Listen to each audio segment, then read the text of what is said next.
Greetings, my fellow Americans. This is your president, Samuel Ronan speaking, and today is Taco Tuesdays. I really like that name, and I think we're going to stick to that because most of what's happening in America is due to Taco, our coward-in-chief, the great treasonous orange bastard, the wannabe dictator, Orange Hitler, Hitler the Second, however we want to call it.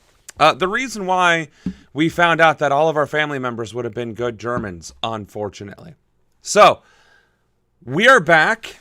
It has been Cheetolini, that's a good one too. I like that. Cheetolini's a good one. Cheatler? Cheatlin? Chitlin? I don't know. We can probably do that all day.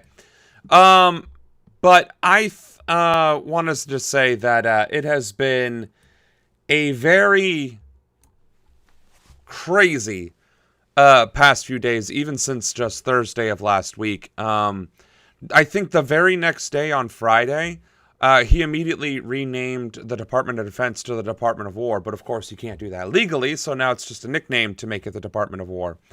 And we also found out that the boat that was attacked was more than likely refugees, migrants and or victims of human trafficking, because again, drug dealers would want to maximize the amount of product on the boat, not the amount of people on the boat. So then we also have the vice president bragging openly that I don't care if it's a war crime, we'll do it anyway.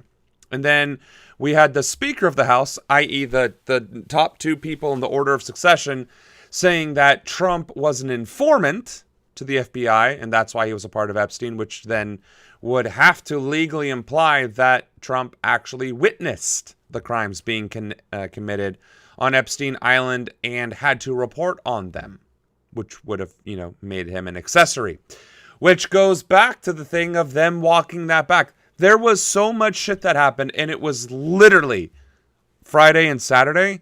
I think he did something obnoxious on Sunday. I just can't remember what it is, but we will be covering it today. So, with that being said, hello, Anna, and welcome back. It's been a while since we've seen you, Lady Cake. Welcome. It's good to have you with us, as always. So with that being said, let's go ahead and jump into the videos for today and see what we got going on. The good news is that national polling does finally show MAGA turning against Trump, which is long fucking awaited. And we are also recognizing that what's happening in America is actually garbage. So no matter how much our propaganda machine, the news, wants to be complicit with this administration, it does seem that the truth is harder to bury now that, well, this administration has been in office for 8 months, and the ravaging that has been done to it cannot be hidden. And then, of course, Epstein and MAGA. So looks like we have a pretty decent amount of stuff to cover today. So looks like these two are both polling. So let's start with this one, and then we'll go into the CNN one just to see what other in-depth stuff the other one might talk about. Get more for less with Tim Hortons $1, $2, $3 menu. Order any size beverage. You might not be familiar with is once we got back into streaming and shit continued to go downhill, we've been trying to debate on how we want to present ourselves in the stream. And last week, we definitely settled on military uniform, beret, and assorted accessories that may or may not contribute to the intensity of the presentation of whatever we're discussing. So, we are going to stick with this. For one, this is let's go back to this one right here. What we are dealing with is an unprecedented crisis in our Constitution. We have a complicit military that is blindly obeying unlawful orders, violating the Posse Comitatus Act, and participating in these political stunts by invading cities and states, despite the governors of those states demanding them to leave. Now, what you may not know is that the National Guard does actually have is primarily under the purview of the governor, and it can only be under the purview of the president during times of national crisis, which obviously a political stunt is not, and has been proven over and over again, even by a complicit Supreme Court that otherwise supports the Trump administration's agenda.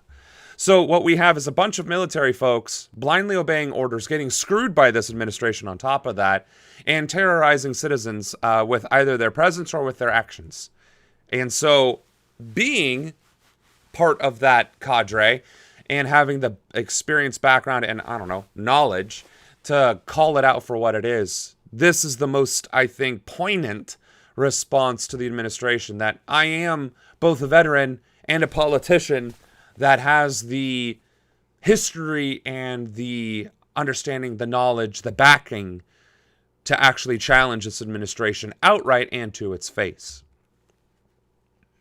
Yes. So I hope that clarifies that. So without further ado, the video. President Trump's approval rating is slipping again. That's according to a new poll from our partners at UMass Amherst. Yeah, they surveyed 1,000 people nationwide, and 21% say they strongly approve of the job the president is doing. Now, that's down from 27% in the last survey back in April.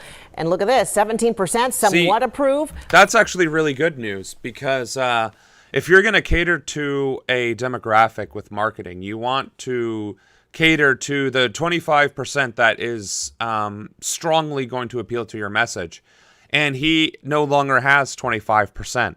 He only has 21%. So even amongst the most ardent followers, people that actually adhere to that message and that propaganda, his policies and vision, of those, they have actually lost 4%, which is good. That means the shifting from fascism is heading towards and away from it. Or I guess it would be away from it, right? Fascism and away from it.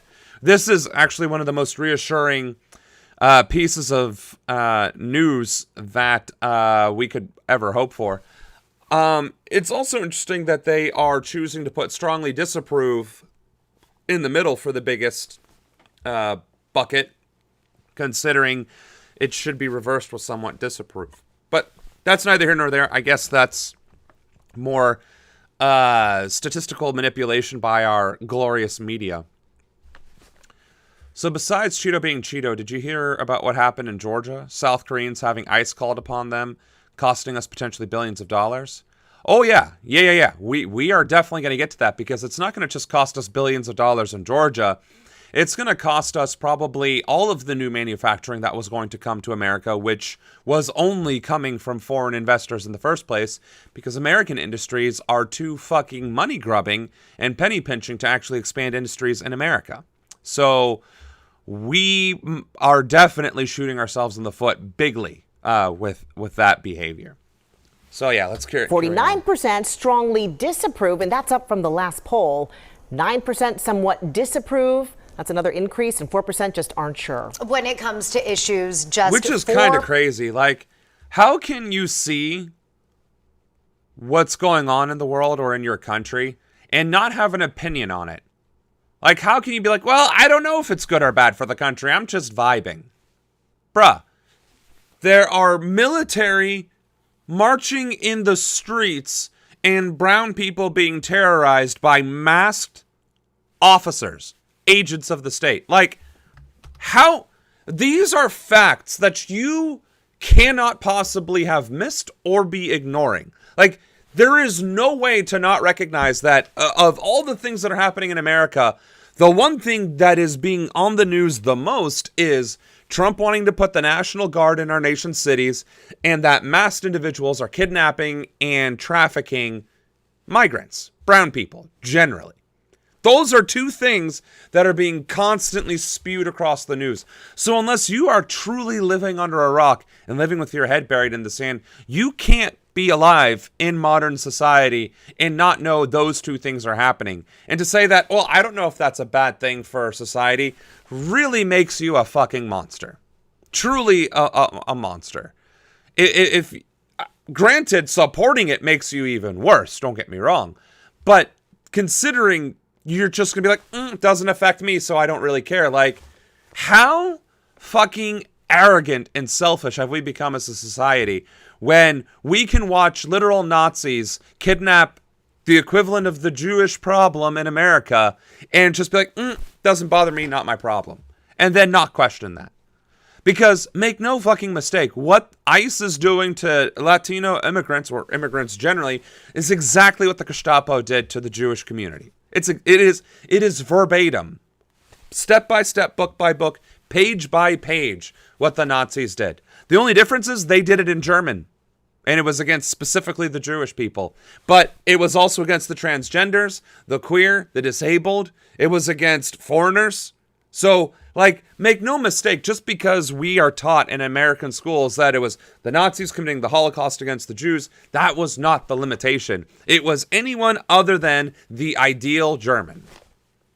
Which is exactly what's happening here in America. It is against everyone who is not the ideal American, which is lily white and conservative. Well, white and Christian, if we're going to put a definitive definition on it. Which is, again, no different than what the Nazis did. The only difference is the Nazis had swastikas and spoke German. And the fact that we were taught that never again is specifically against the Jews instead of the multiple Holocausts that have occurred since World War II, let alone the actions that we have committed here in the United States, is abhorrent. Which means my job as president is going to not only be fixing the absolute fuckery that has been created in this country thanks to this regime, but it's also going to be deprogramming 330 million Americans who have been brainwashed their entire lives, to include their history, to include the news, to include just the simple basic tenets of what it is to be a society, which is community. And I always ask this question: when was the last time you spoke to your neighbor? How many of you even know your neighbor's names? Even one neighbor's name. And if you can't answer that question, congratulations, you are a victim of U.S. propaganda. How are there any people in the U.S. who don't have an opinion about yet? That's playing catch up on the news. Glad to know y'all saw what I saw. Oh, yeah. And honestly, Lady Cake, if you ever see something that you think should be worthy of note, message it to me or to Anna. Either one of us will gladly take a look at that and add it to the list if we haven't already. All right. 13% give the president high marks for his handling of inflation. 47% say he's not handling it well at all. He also doesn't get as much credit on one of his key issues. 29% say he's handling immigration very well, while 44% say he's not doing well at all on that issue. So on immigration, there are 29% still of MAGA that think Nazi death camps are the right solution for immigration. That's disgusting. Well, Lady Cake is avoiding at least one of the most basic forms of propaganda that our country has endured. That's good. But I think for the most of us, that is not the case. Just one. So let's see what this other and this SOP polling is video finally has to do done. with. Two new polls out from CBS and NBC News show most Americans do not approve of how President Trump is doing his job. It's a different story with this base. The CBS News poll pegging his approval rating among Republicans at 91%, though. Jesus fucking Christ. 91% of Americans would have 100% supported Hitler. That's what that's telling me. Not 91% of Americans. 91% of Republicans would have supported Hitler. Bar none. Like, that is not a debate. That is not even a question. That 91% of Republican voters would have supported Hitler.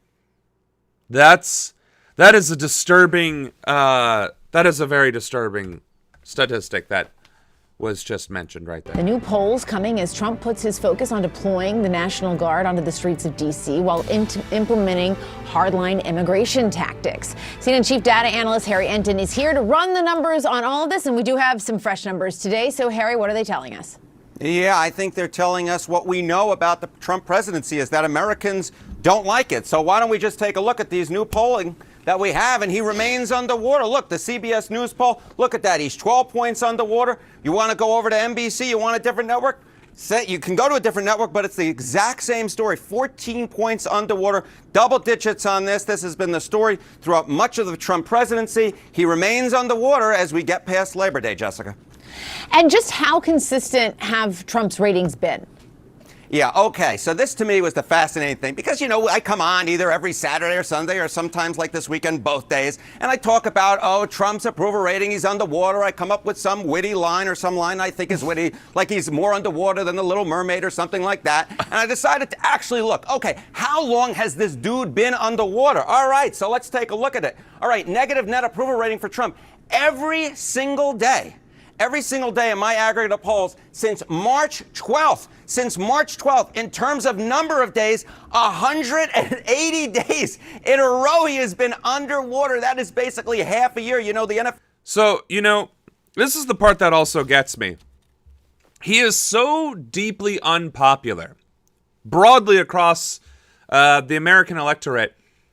Yet, if you look at the success of his administration, as in the policies and platform that he has been able to get past, his agenda, it is one of the most successful administrations in U.S. history because the U.S. Congress and Supreme Court have been in lockstep with him since day one. Now, sure, we can sit here and argue the semantics of, well, he didn't get everything passed, and the Supreme Court has been getting in his way and telling him no, but here's the problem. Congress might not have passed everything, and the Supreme Court might have told him no, but has that stopped this regime from doing it anyway? Has the Supreme Court, after it said no, held the regime accountable for its actions? No, it has not. Has Congress held Trump accountable for extending, going beyond his constitutional mandate? No, they haven't, not once. He continues to lead through executive order. He continues to erode congressional authority and influence and decision-making. He's unilaterally sending the military off the coast of foreign countries and then engaging in military activities in those waters. He's making unilateral trade decisions, which is explicitly stated to be in the purview of Congress. And every Supreme Court decision that has been unanimous shutting down this regime's actions, activities, or interests have been summarily ignored. So, to say that SCOTUS or Congress is resisting him at all is false. It is only the illusion of resistance, because if they were resisting him, they would have been doing what South Korea did to their president when that guy tried to pull the same stunts that Trump is pulling today. They would have summarily removed him from office, charged him, and indicted him along with his administration. And that is why I say that this regime is the most successful regime in recent or even broadly American history because everything that he is aiming for, he is accomplishing because nobody is standing in his way. Now, that's at the legislative and judicial level, the branches, the actual institutions and the government, the infrastructure part, right? Well, evidently the people aren't rising up either. Yes, there are demonstrations in cities. There are demonstrations at specific congresspeople's town halls. Yes, there are specific, individual, limited responses to this regime. And I applaud them. Those are absolutely necessary. We need more of them. Let's fucking go, okay? But the downside is it isn't in all 50 states, and it isn't in all major population centers. That's the problem. The problem is the majority of Americans are still just going to work, keeping their head down and hoping that it'll blow over, not either realizing, caring, or being aware of the fact that this can only get worse. It cannot get better. It cannot get better unless it is challenged. It will not blow over unless it is challenged. It will only get worse. And I think in the major cities where the resistance is at least markedly happening, right? The people there are becoming more and more aware that, like, we got to do something or this is only going to get more out of pocket. And so when you see DC, New York, Chicago, Los Angeles actually protest, that's a great sign. The problem is it's not nearly in significant enough numbers to actually affect change, i.e. push the Trump administration, their agenda, ICE agents, and the National Guard out. Also worthy of note is that these various governors and mayors have also not issued countermanding orders. For instance, the governor of Illinois has not issued a counter order to the Illinois National Guard to stand down and leave Chicago. Hasn't done that. Not to my knowledge, at any rate.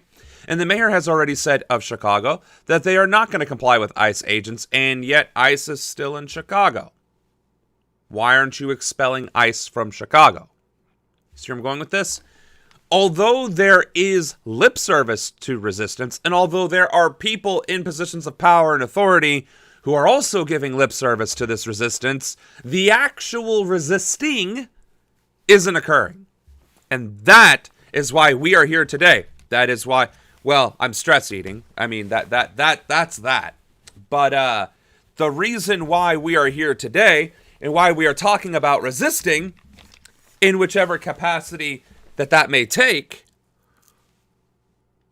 is because it is necessary.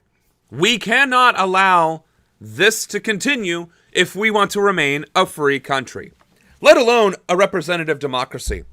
So let's have that conversation. Do the American people actually want to remain a constitutional republic? Because that's what we are. We are a representative democracy. We are a constitutional republic. Those are two legal definitions and terms that define our government system. And by the looks of it, the American people don't want that. The American people genuinely do not seem to be interested in their constitutional representation. They do not genuinely seem to be interested in a constitutional government.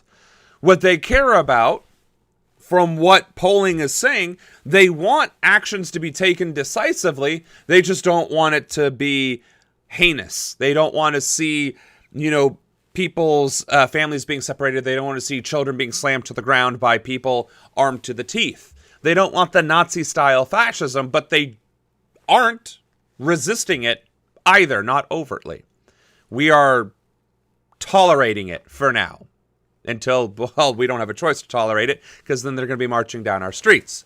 So we really have to ask ourselves as a country, as a people, as a society, do we want a dictatorship-style form of government, fascism, corporatocracy, oligarchy, what have you, or do we want a democracy? Because if we want a democracy, we need to fucking fight for it. And we need to fight for it every single day. We need to demand our rights to vote. We need to demand fair districting. We needed to make the election day a national holiday. We need to invest in infrastructure and technology to make voting as accessible as humanly possible, to include things like universal voter registration, which is one of my key policy platforms on my website. Anna, if you would be so kind to post the universal voting registration platform in chat for everybody. My point is, there are two ways to skin this cat. And if we allow fascism to take over, then there's only one way to skin this cat, and that is to counteract the corrupt government.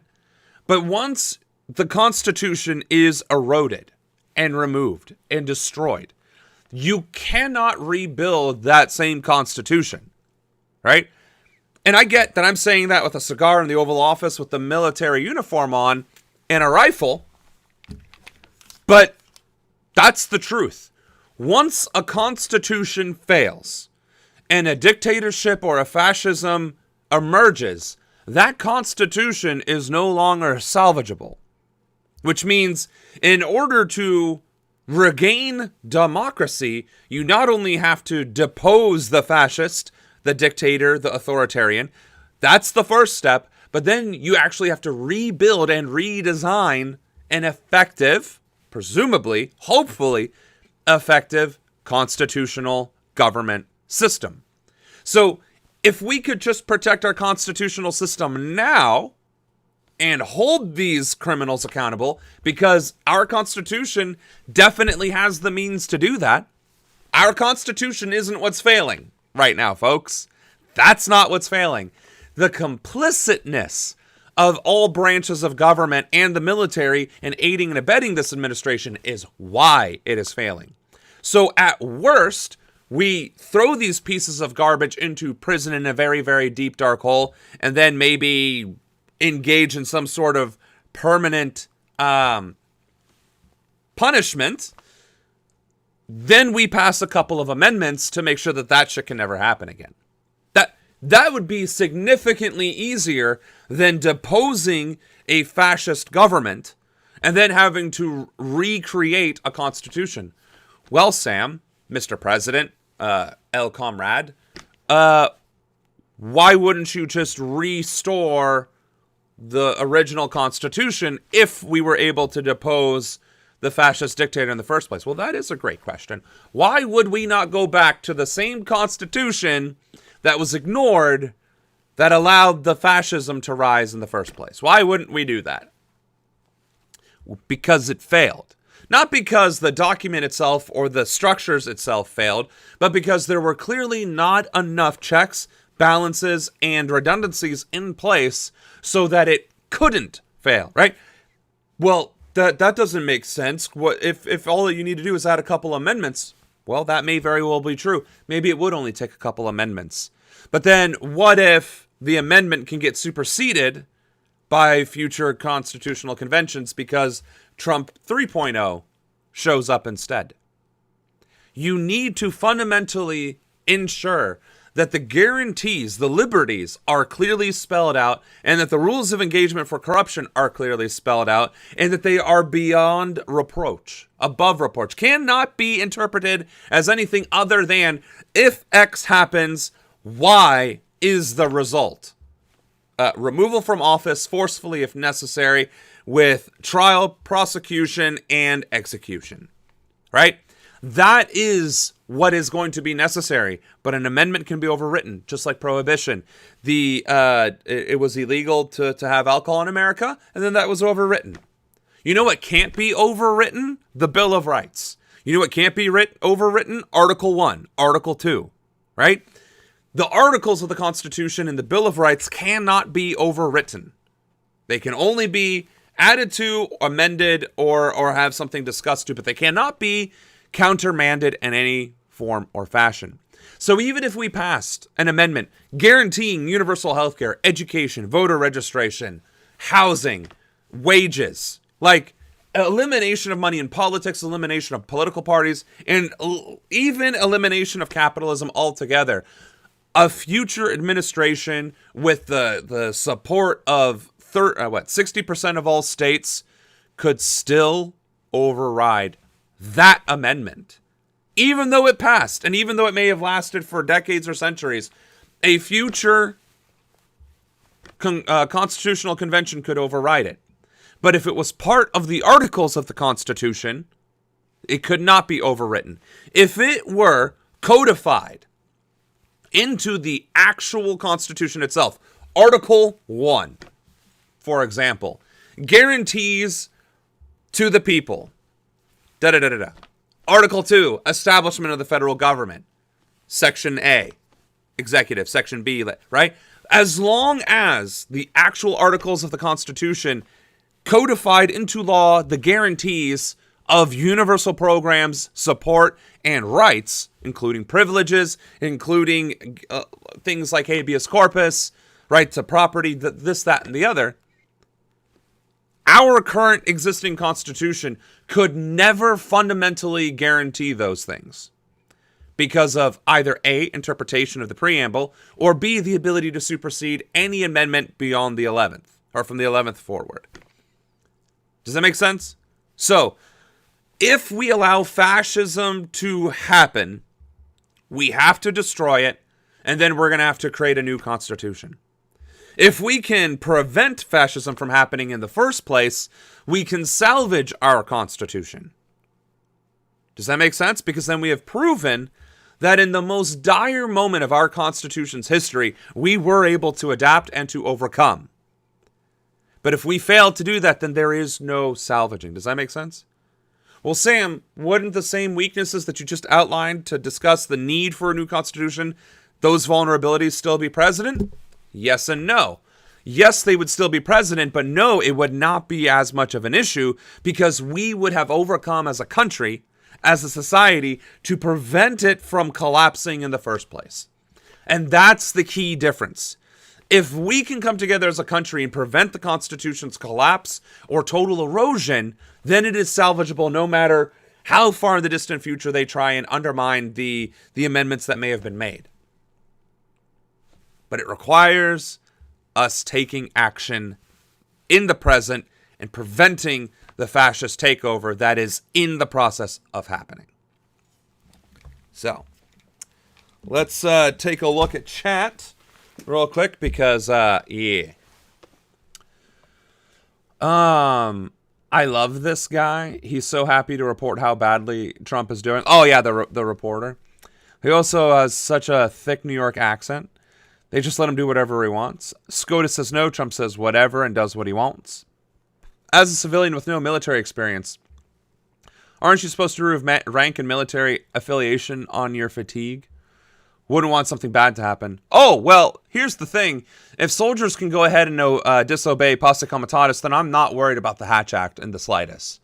Considering the President of the United States is violating the Emoluments Clause and using the office to get their way, to profit, and to enforce their will upon other governments, other people, to benefit themselves, me having my staff sergeant stripes on, although not correct, or possibly even technically illegal, is no different than wearing the American flag, which is also illegal, prior to the flag burning executive order, which can't actually exist because the U.S. flag code requires you to burn the flag after it has deteriorated. At least you don't have a box of donuts in front of me. Yeah, no, that is true. No, what we need is checks and balances of the class system before we try for democracy.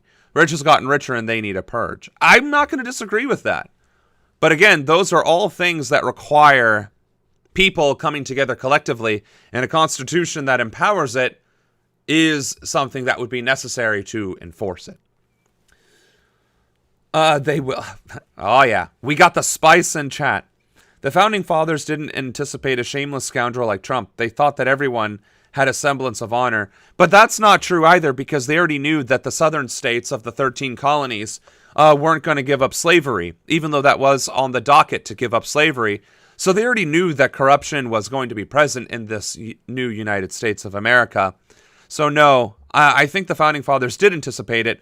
What they didn't anticipate was that there would be collusion between all three branches. I don't think they anticipated that. That is true. The Native American voice. And by the way, they have spoken up quite loudly.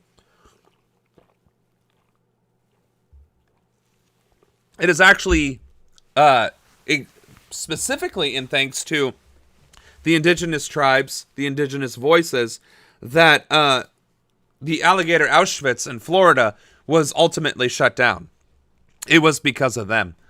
So, I cannot remember for the life of me, tribe that got alligator Auschwitz shut down.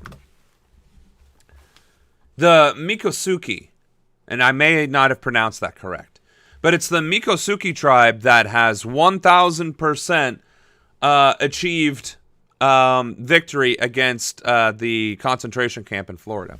And you're right, those are the voices we need to hear most. This is also why one of my primary goals and policy platform positions is to grant statehood, guaranteed representation in the United States of America to the 11 most populous and therefore eligible tribes in the United States who could become states. Last I checked, it's only 11 tribes that could become states. If there are more tribes since then that have achieved the minimum 50,000 population requirement, I would grant them statehood as well, because they need the guarantee. They need the guaranteed voice, especially if this country is going to continue to function and continue to interact with the reservation territories and, of course, violate them. If the indigenous tribes could instead ratify statehood for those reservation lands and territories, well, then no country, including our own, could violate their sovereignty, which is the main point.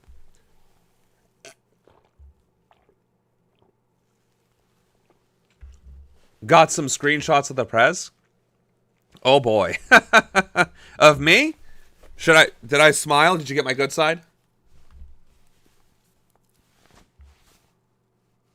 All right. Enough shilly-shallying and dilly-dallying. All right. So basically, this is 10 minutes of talking shit about Trump, but I think we just did that. So moving on. One of the most difficult things is showing plans on a laptop or a small screen, because you have to. What is this? If you are, but the gender divide with Gen Z is wider than the Grand Canyon. Okay. Between 18 and 29 years old, you are a member of what is known as Gen Z, and you are no doubt all watching this program on your giant big screen linear television, maybe even with rabbit ears. But be that as it may, we've got new data that Is he serious right now? Was he just talking shit to a generation and making fun of the what? And this is supposed to be CNN. This is literally supposed to be one of the premier serious news organizations of the world. What a fucking joke. Just how different Gen Z is, this voting bloc is, from everyone else and also internally. CNN Chief Data Analyst Harry Enton is here. So let's talk about the kids, Harry. Yeah, let's talk about the kids. You know, oftentimes we talk about a gender divide in our politics, but the gender divide with Gen Z is wider than the Grand Canyon. My goodness gracious. What are we talking about here? Well, let's just first talk about party ID margin. What are we talking about? There's a gender divide no matter where you look, but among Generation Z, it's significantly wider. Look at this. Among female Gen Z, look, Democrats plus 19 points. But look at Republicans among men. They have an 18-point advantage. That is a, get this, 37-point gender gap. Now, among all others, again, you see that Democrats lead among females, but only by 7, significantly less than 19. And then among all others male, again, you see a Republican lead, but instead of plus 18, it's plus 13. So what we see is a gender gap of 20 points among all others. And get that, 37 points, nearly double among Generation Z. As I said, the gender gap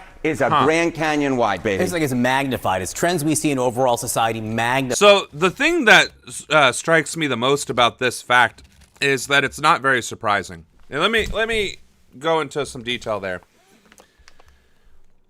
Gen Z women are perhaps the most outgoing, liberated female generation since maybe the 70s, I would say.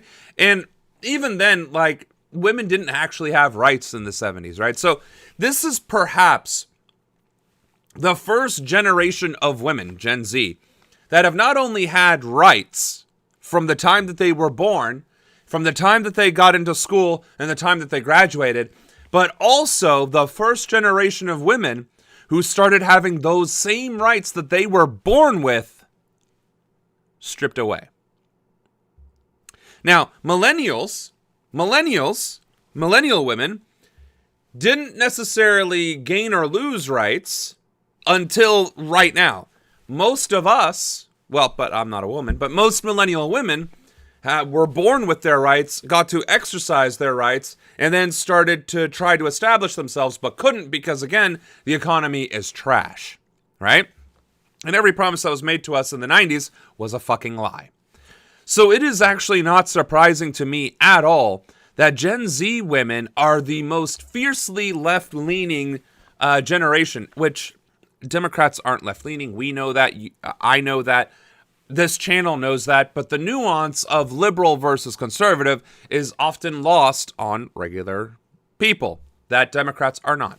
All that to say, liberalism, i.e. being left-leaning on the Overton window scale, to say that women in Gen Z are the most liberal women of any generation is not shocking because they are the youngest generation and losing their rights quickly. As a major formative part of their lives. They're not even 25 years old yet, and they are losing their rights left, right, and center. Actually, no, I guess some of them might be 25. Because wasn't millennial from 1980 to like 97, I think, 98? So, I don't know, Gen Z might be in their mid to late 20s at this point. Point being, 96. Okay, so some Gen Z are actually turning 30 now. The point in that is that the Gen Z are in the midst of their prime of their adulthood, and they're being stripped of their rights, their privileges, their futures, right? The economy is in shambles. They can't get a house. The job market is absolute garbage. The sexism and the misogyny is making a resurgence as if it was 1950s all over again.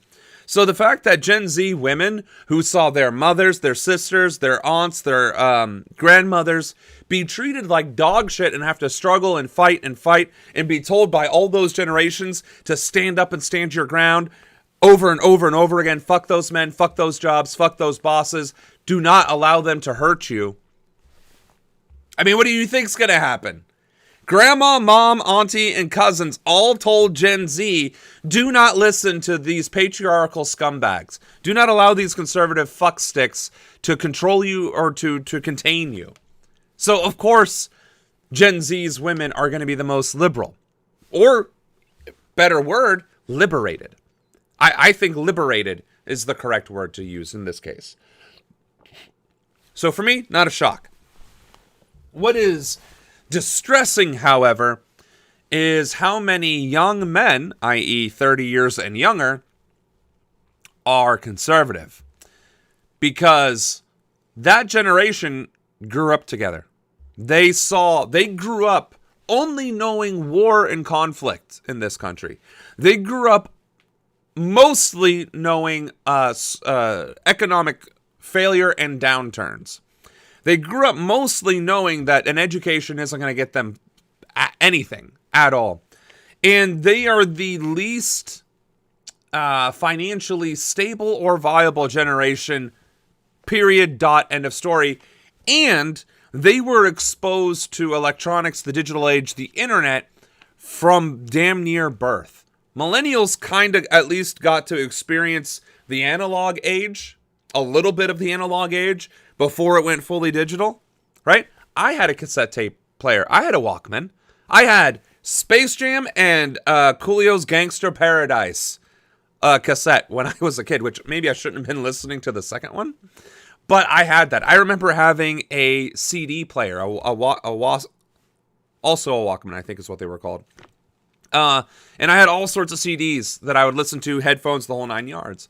Our cell phones were the Nokia Brick, then the flip phone, and then the BlackBerry Curve, and then eventually the smartphone, which was itty bitty, until what we have today. So millennials got to see the change, but Gen Z did not, and Gen Alpha has only known the modern era. Gen Z had to navigate society through the internet before being able to navigate society without the internet, right? And that's the main problem. Women became liberated through the internet. Women became liberated through the grapevine and through communicating with each other and building social communities and this, that, and the other. Men, on the other hand, became victims.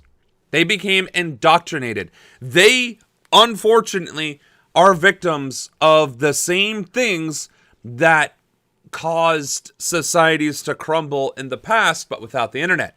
Instead, it was radio. Instead, it was TV. Instead, it was flyers and newspapers, right? Women still had to band together because women are socially more social. Culturally more social. I don't think it has anything to do with genetics because we're all Homo sapiens. But the difference is it is acceptable in culture and society for women to be social. It is not for men. So men also, on top of not having social norms for being social, they have also never needed to protect themselves from any other demographic because we live in a patriarchal society, right? So men have been reinforcing this sense of superiority and dominance within their small social circles, regardless, and in every ounce of media that they consume, regardless of origin. Now, multiply that by the effect of modern messaging techniques, propaganda that has not changed because you don't need to change propaganda, and then grifters and people who are willing to prey on others to get ahead. I'm talking Andrew Tate, I'm talking Charlie Kirk, I'm talking Ben Shapiro, I'm talking alpha male this, I'm talking about bro that. All of these individuals have been preying on young, insecure men for all of history, all of human history. But now they have a platform with infinite reach. Before, it was limited to this clique, this community, this social circle, and if it ever dissipated, well, then that influence dissipated as well. But now you have the internet, the ultimate spider's web, targeting insecure men who have failed to achieve the patriarchal hierarchy of being strong, being wealthy, being handsome, having sex with lots of women, making women obey man, and make women live in kitchen, make sandwich, and have sex all day, right? Most men will never achieve any of those things. Most men will be fucking lucky if they achieve one of those things. And all of those things were misogynistic bullshit that involved a relationship of some sort with a woman. And that's the thing that most men will rarely achieve, a relationship with a woman. And so now, men who are struggling to even socially interact because they have not been groomed or been socially allowed to interact with other individuals, let alone of the opposite sex, for anything other than sex, let's be clear, they are now circling around each other saying, this is bullshit, we've been lied to, women are supposed to owe us sex, I have money, I have this job, I have status, I have muscles, I'm handsome, right? My dick is huge. Why are these women ignoring me? Well, the answer is because you're a piece of shit and your personality is trash. But just like with religion, you create this bond, this circle, this community where you convince yourself that you are the victim and you will support each other because you all are the same victim of the same problem.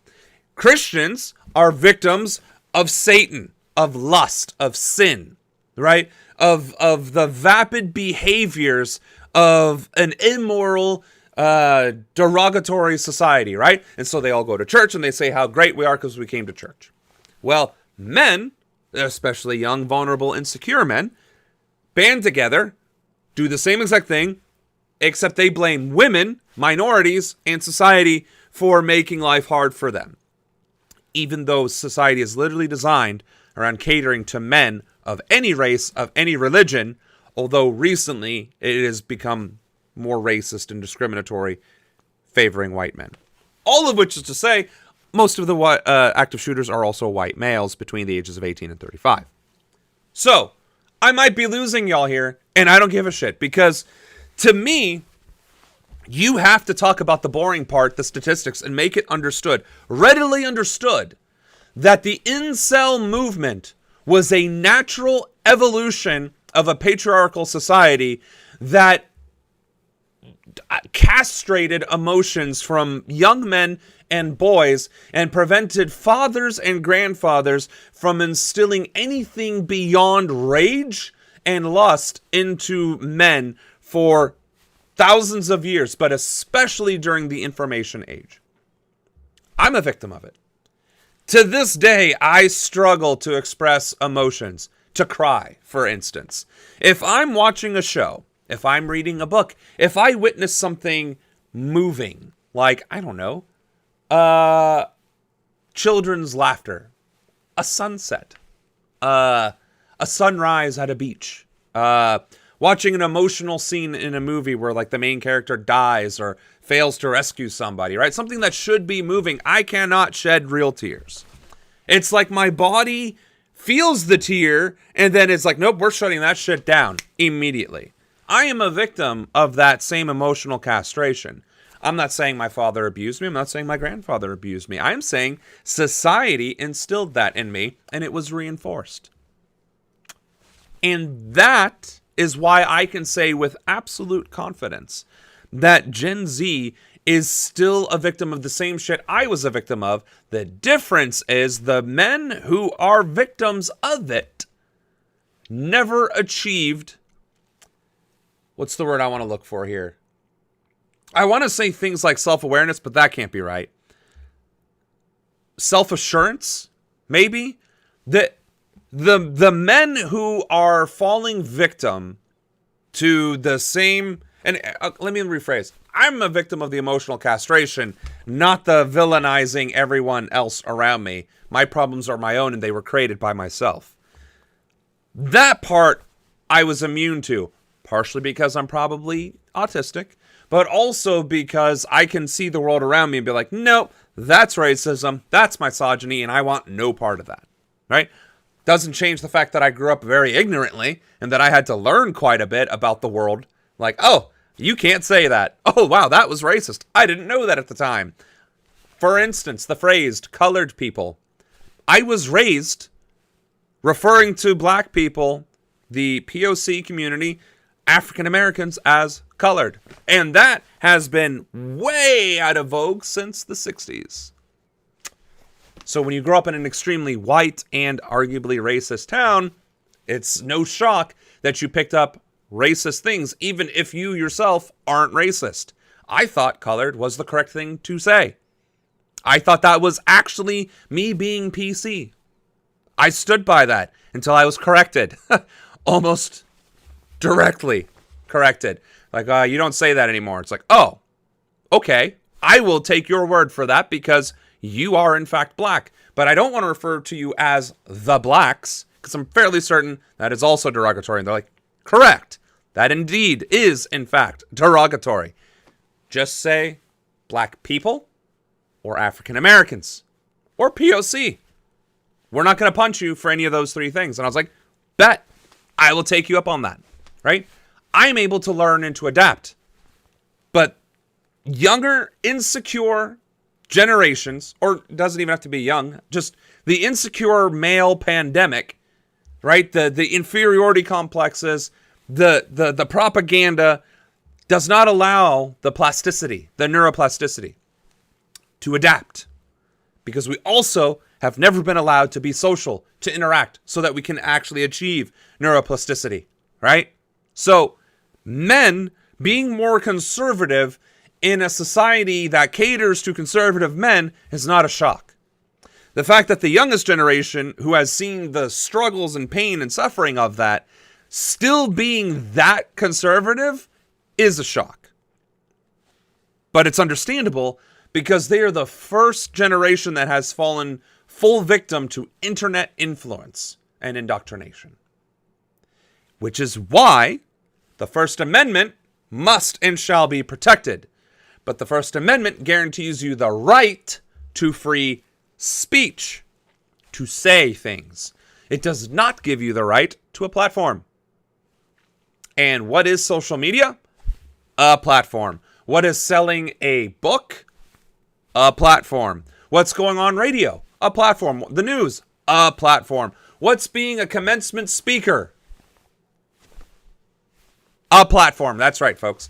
So, what we need to do is address the abuse of platforms for hate speech, which, by the way, free speech fully protected, but yet hate speech is still a crime. If it is threatening and derogatory enough to, I don't know what the threshold is, to be fair, but we already have the definition for hate speech. We can expand that to include hate speech-filled platforms, or people espousing hate speech via a platform. And that is how we eliminate the massive gap. I kind of, roundabout way, wanted to discuss why that gap exists, but also what we can do to solve it. So I got a little caught up on the why. I apologize. Sometimes when I get on my little soapbox, my little platform, I go on a choo-choo train of thought.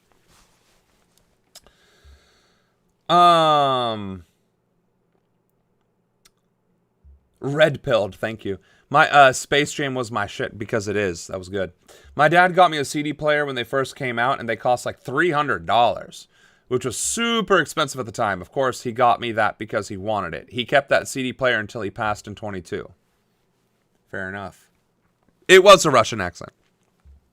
Most men don't even like women because, again, we are not society and men, older generations of men, so like my generation and older, teaching Gen Z and Alpha about men, about women, typically do not teach that women are equals. They are servants at best, sex objects at worst, or actually significantly, there's significantly worse that gets taught. But suffice to say, men are very rarely, very, very rarely taught that women are equals and to be treated as such, that they are partners, that they have strengths, that they have weaknesses just as you, and that your job as a man is to find a woman who offsets your own weaknesses with her strengths, and vice versa.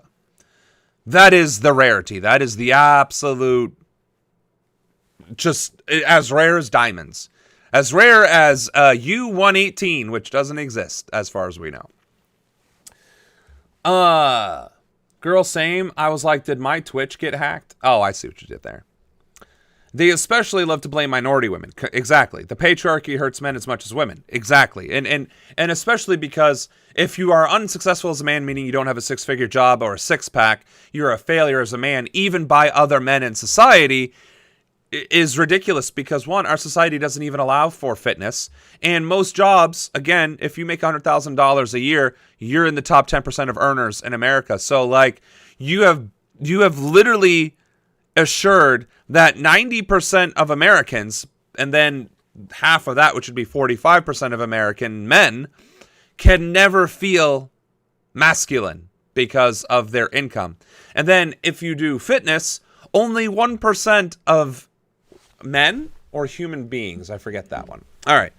How many percent men can bench 225? Okay, so I was right. I was about to say 1%, but I wasn't certain that that was the right statistic.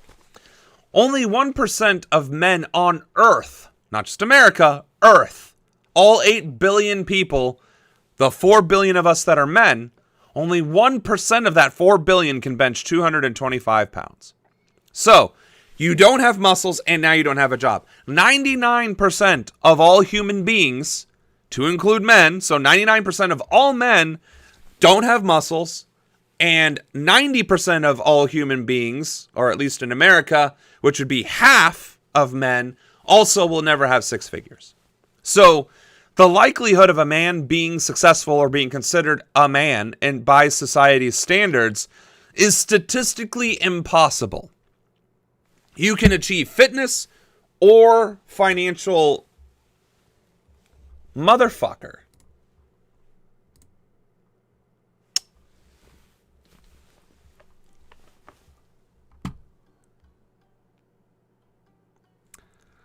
So, remember how I said I was sick and fucking tired of XSplit being a pain in my fucking ass?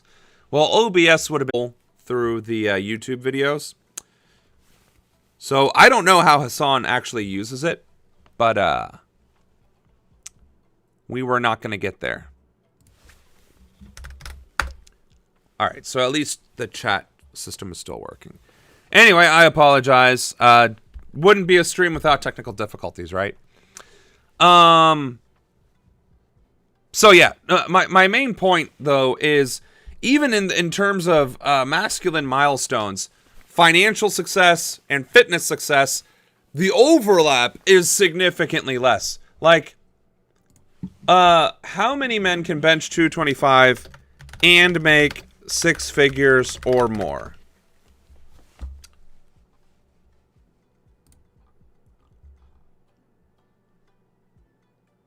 So it says 25% of men earn 100,000 or more, and only 1% can bench press 225.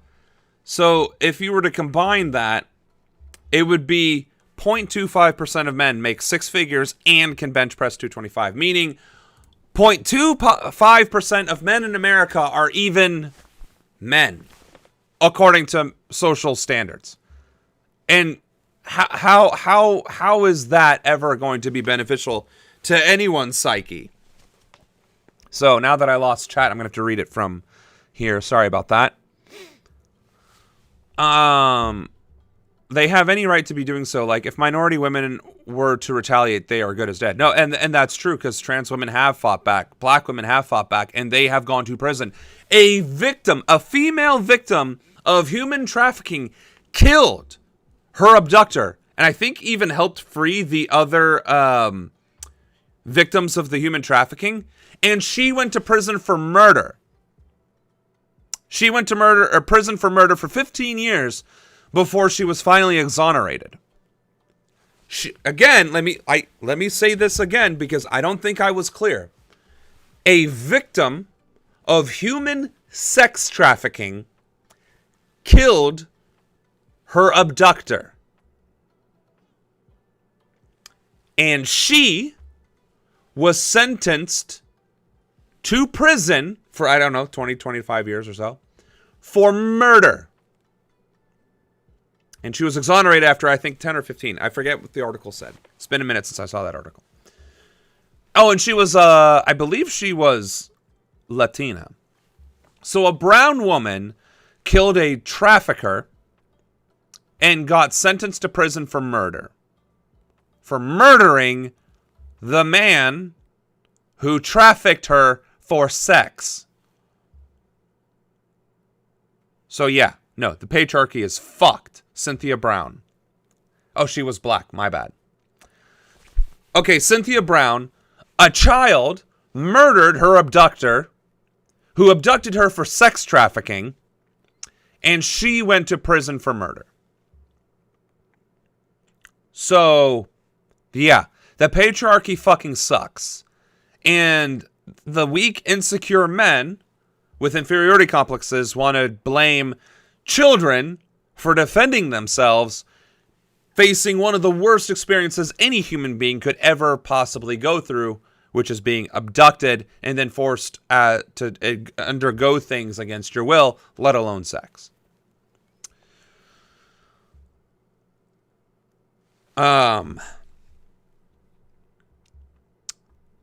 Waiting for the day, though, it will be glorious. Even waiting for minority women to get the white women, too. Yeah, white women have not been helping themselves either. Some of the white women in this regime are definitely going to get it. My stepmom says colored people to this day, and she's Puerto Rican. Oh. Well. Caroline Levitt and Christy Noem are first in line. No, right, absolutely. They're 100% getting it. I like that scene in Frozen. I'm going to tell him when Olaf doesn't realize he will melt. Pretty much. I bet you most of those who can bench 225 are in prison. That may or may not be true. I wouldn't actually go that far. Imagine if a man was to properly lead and treat his woman with the utmost respect, she would bring that weight he so-called craves. Right. And that's the point, right? Women and men, biologically, aren't supposed to be able to do the same damn things. Biologically, right? Man can't give birth, woman can. They're alone. If that was the only thing separating us, great. There are, I'm sure, hundreds, if not thousands, if not millions of women who are significantly more handy, mechanically inclined, could fix a car, change oil, wire a house, do drywall, this, that, and the other, all the traditional man things. Great, have at it. I can't cook either, and if she can do that, outstanding. You know what I bring to the table? Wit. And Excel spreadsheets. I bring that to the table.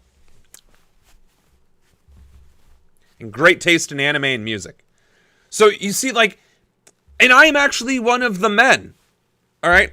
Granted, right now, I guess I'm not making six figures, but I was, in fact, a man who did make six figures at the same time he was able to bench press 225 pounds.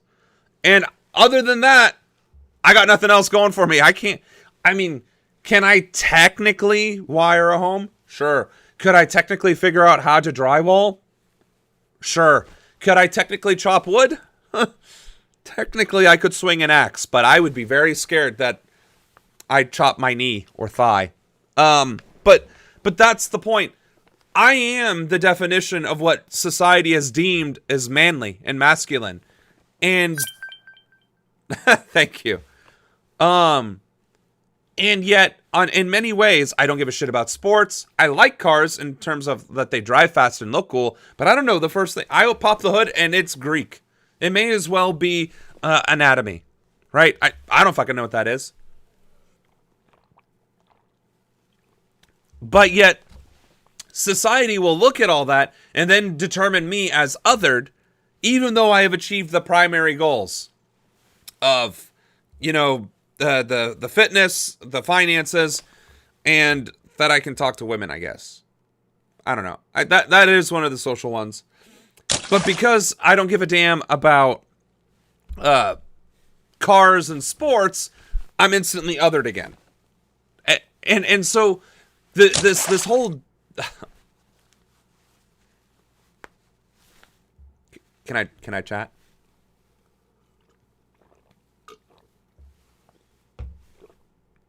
All right. Ladies, let the man talk. Okay? Quit interrupting the man who's talking. So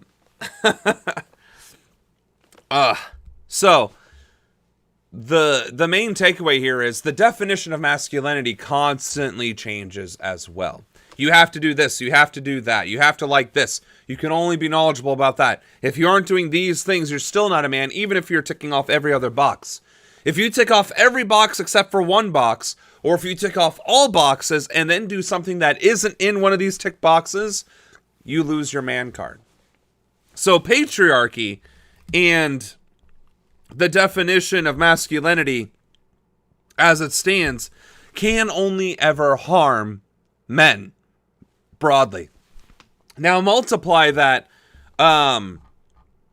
across the entire spectra of the internet, constantly reinforcing that you're too weak, you're too small, you're too nerdy, you're too smart, you're too well dressed, you don't know enough about cars, you don't know enough about handyman labor, this, that, and the other.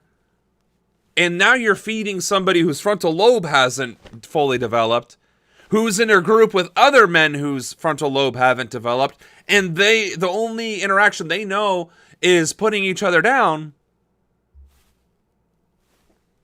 What do you think's going to happen? So, thank you, ladies, for forcing me to drink. I appreciate that. I appreciate it. But I do like to be snarky as well, so. Performing on the I must go for now. If I'm able to, I will join later. Have a good stream. Bye, Anna. Keep our boy in check. Hey, you can just be on in the background. Keep our view count high. biggest stage in the world was just one step in my journey. Hi, I'm Ronnie. A new warning sign on the economy. Just moments ago, the government delivered a major update on the labor market. It shows jobs growth is weaker. Wow. Wow. Isn't this guy about to get fired? Didn't he already get fired? Or is those the numbers that the guy who got fired presented, and now they're finally getting around to reporting it? Awesome. Take care, lady. And then Anna, for the final point of the male incel movement, the same as with women. Pretty enough, not too skinny, not too big, not too smart, not too dumb, kind of funny, but not too funny. Right. And I think that's more patriarchy, enforcing some idealized version of femininity onto women, which, again, thanks to women's liberation, at least that is less within the circles of women now, even if it is extreme in the circles of men. So, but you are, that is 100% a valid pin to close that discussion point on. Much weaker than previously reported. There were actually 911,000 fewer jobs created in the 12-month period through March of this year. So that makes it the largest preliminary revision on record. CNN business and politics correspondent Vanessa Yurkevich is in New York. I mean, Vanessa, as I just pointed out, this is huge, the largest revision on record. Walk us through what you're learning. Well, this just signals in that time. Yeah, and that's the point. It's difficult to find this information from credible sources, and then the credible source that we do get is still complicit with this administration. time period from April of 2024 through March of 2025, the jobs market was a lot weaker than initially reported by the Bureau of Labor Statistics. So 911,000 fewer jobs added over that time period. And when you average it out over those 12 months, you get a revision, a downward revision of an average of 76,000 jobs. Actually, wait, I do remember this. Comes out yeah. The dude posted these numbers, got fired, and then this did make the news. Is this old? Oh, this is 9 hours ago. No, but I do remember seeing these numbers before. Hell yeah. Every single year, it is typical. It is a typical report. What is a little bit atypical about this report, it is much higher than what we've seen in previous revisions. So the average number of jobs revised down is a lot greater. Now, it's important to note that this time period that we're looking at, most of these months were under the Biden administration. Just Are you kidding me?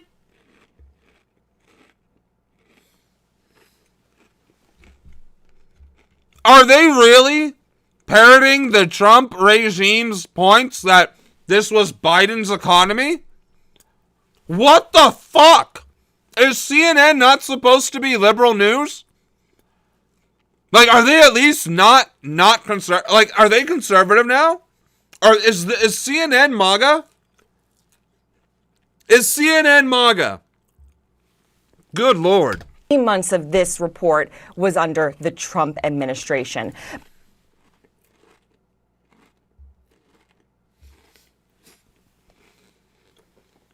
How did that get worse? How did that get worse? Her statement. In terms of what it's telling us about the economy, it's pointing to key sectors that are seeing downwards revisions in the number of jobs added. Sectors like trade, transportation, utilities, down about 226,000 jobs. And then you have leisure and hospitality and professional business services, also with triple-digit losses in terms of jobs that we thought were there but are not there. This is what happens in these reports. There's a couple reasons why we might be seeing these downward revisions. The first is that this is an estimate initially. Oh my God! We're even playing the fucking illegal immigrant card in this shit? This is why I stress eat in streams. This is exactly, like, I wish this was popcorn and I was just eating it like, this is so entertaining. Like, I am stressed. I am stressed right now. And there was weaker than inferred job creation at new companies. So companies thinking they were adding more jobs that they didn't end up adding. Sampling errors from responses from businesses. You get these initial responses from businesses, but then this larger one-year report looks at quarterly tax filings, which are a lot more specific. And also in this preliminary benchmark report, you're not going to see the accounting for undocumented immigrants because they are not included in those quarterly tax filings. So, taking away from this, Pamela, a weaker year than what was previously reported. However, typical in terms of these reports that we get. Right. The concern from economists, Pamela, is that President Trump was really upset with revisions in the July jobs report. And what is the thought process here about these revisions and whether or not he believes or the administration believes that this is accurate? But significant downward. They are bending over backwards for this regime to make it sound like it's not as bad as it is. Revisions for that 12-month period, 911,000 jobs, fewer than we expected, a record, Pamela. Yeah, so let's just put this into context for our viewers because it's a lot to keep up with. I want to take a step back. So you have nearly 1 million jobs with this revision downward, right?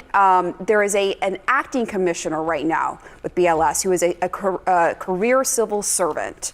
Back in July, President Trump fired the BLS commissioner, saying without evidence that she manipulated the data, when at that time she had revised it down to 250,000 jobs. If you would put this in perspective, how this fits into the labor market data that we got on Friday and what this means.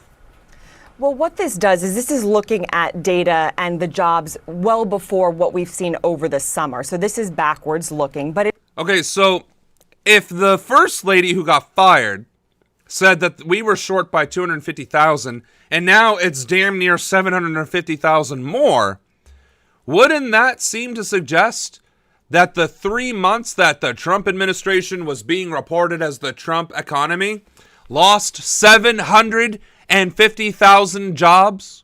Is that not the thing that we should be able to infer from this? It is significant because it does show that revisions are such a big part of the Bureau of Labor Statistics reporting. They do the best they can with the initial survey data that businesses give them about how many jobs they're adding. But ultimately, this is a preliminary revision. And then, Pamela, in February of next year, we get a final revision looking at this time period. So as you can see, revisions are a big part of the labor market.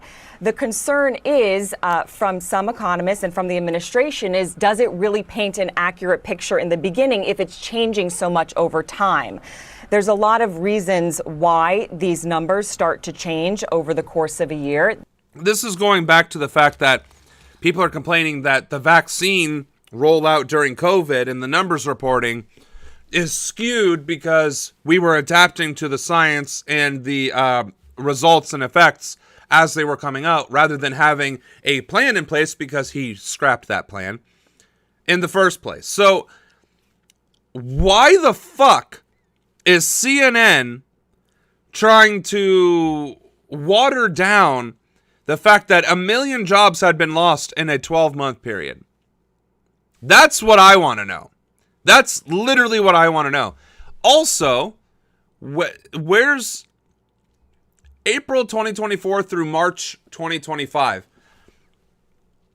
Over 1 million from April to March. So that would imply that either the Biden administration lied about their jobs, which there would have been no real reason to do so, or that the Trump administration lost a majority of these jobs in 2 months. That's insane. That is absolutely batshit insane. How long before I see results with Tai Chi? Day 3, you'll feel your energy. See, Day 7, this is your eyes will AI. change. Don't follow There this. is breaking news as we come on the air. We are just under a minute from the closing bell on Wall Street right now. The Dow down around 0.5 point.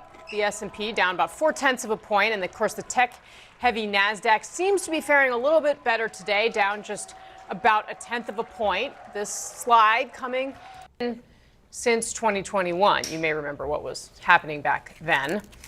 Manufacturing jobs fell for the 4th straight month, which means America has lost 78,000 manufacturing jobs so far this year. Now, of course, this is a president who ran on trying to bring back just these kinds of jobs, bring factories back to America. He promised a golden age. Today's numbers, nothing but bad news on that front. So let's be real. Almost 8 months in, it is definitely Donald Trump's economy now. His tariffs, his strong-arming of businesses, and perhaps most notably of the Federal Reserve. The market's facing a massive amount of uncertainty.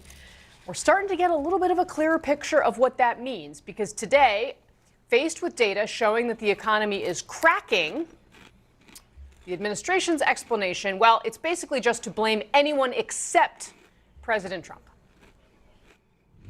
The holdovers from the Biden administration they're just bent against the president's success. They're rooting against America and against Donald Trump, and that's got to end. This jobs number was certainly a little bit of a disappointment right now, but one of the things, there was a Goldman Sachs study that came out yesterday that showed that because the BLS hasn't really done a good job on its seasonal adjustment in August, that they tend to revise this number up by almost 70,000 jobs when they give you the revised number a month later. Jerome Powell should be embarrassed by this report because he has not done his job. All right, let's get off the sidelines and This honestly feels like the majority report. Like, the reporting that CNN is doing feels like it's an independent news on YouTube, a YouTube independent news network at this point. Just a few little sound bites, some quirky snips, and then not actually diving into the meat, right? Although the majority report does do a lot better. Let me rephrase. They're doing worse than TYT. They're doing worse than these independent news guys who don't actually do the due diligence. It's like CNN has literally become a propaganda, a mouthpiece, a talking point of the Trump administration by not hammering the discrepancies home at all or making excuses for it. Okay, fine. Yeah, they're making excuses for Trump here, there, and the other where, but you're not talking about the overall impact. I mean, the reality is a lot of the statistics don't have migrants involved or illegal immigrants. It doesn't talk about the fact that there are some unemployed people who are not participating in the job market at all. And it's also not talking about how the inflated numbers in places like Indeed and LinkedIn are purporting to have jobs that actually don't exist. Right? Which are all contributors to this low jobs market, because you can't fucking tell me in the year that I've been working at my job at Marzetti, my department alone has lost 9 people. And they have not been backfilled at all. And this is well known to be the case across every industry. And I'm in manufacturing. So to say that it's only 17,000 or only a million, and that it was predominantly in the Biden administration era is absolutely fucking insane. Absolutely fucking insane.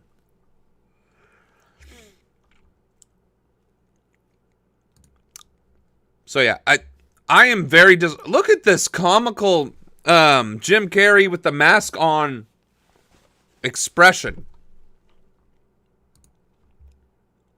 Just one more screenshot. Yeah, let's hear this one with MSNBC. Maybe they're not as hot garbage. Economists are raising alarms after yesterday's brutal jobs report from the Bureau of Labor Statistics. Oh, every news network is saying brutal jobs report. It's almost as if there is oh my God. I cannot understand if every single news organization parrots the same headline the same exact way. How is that not propaganda?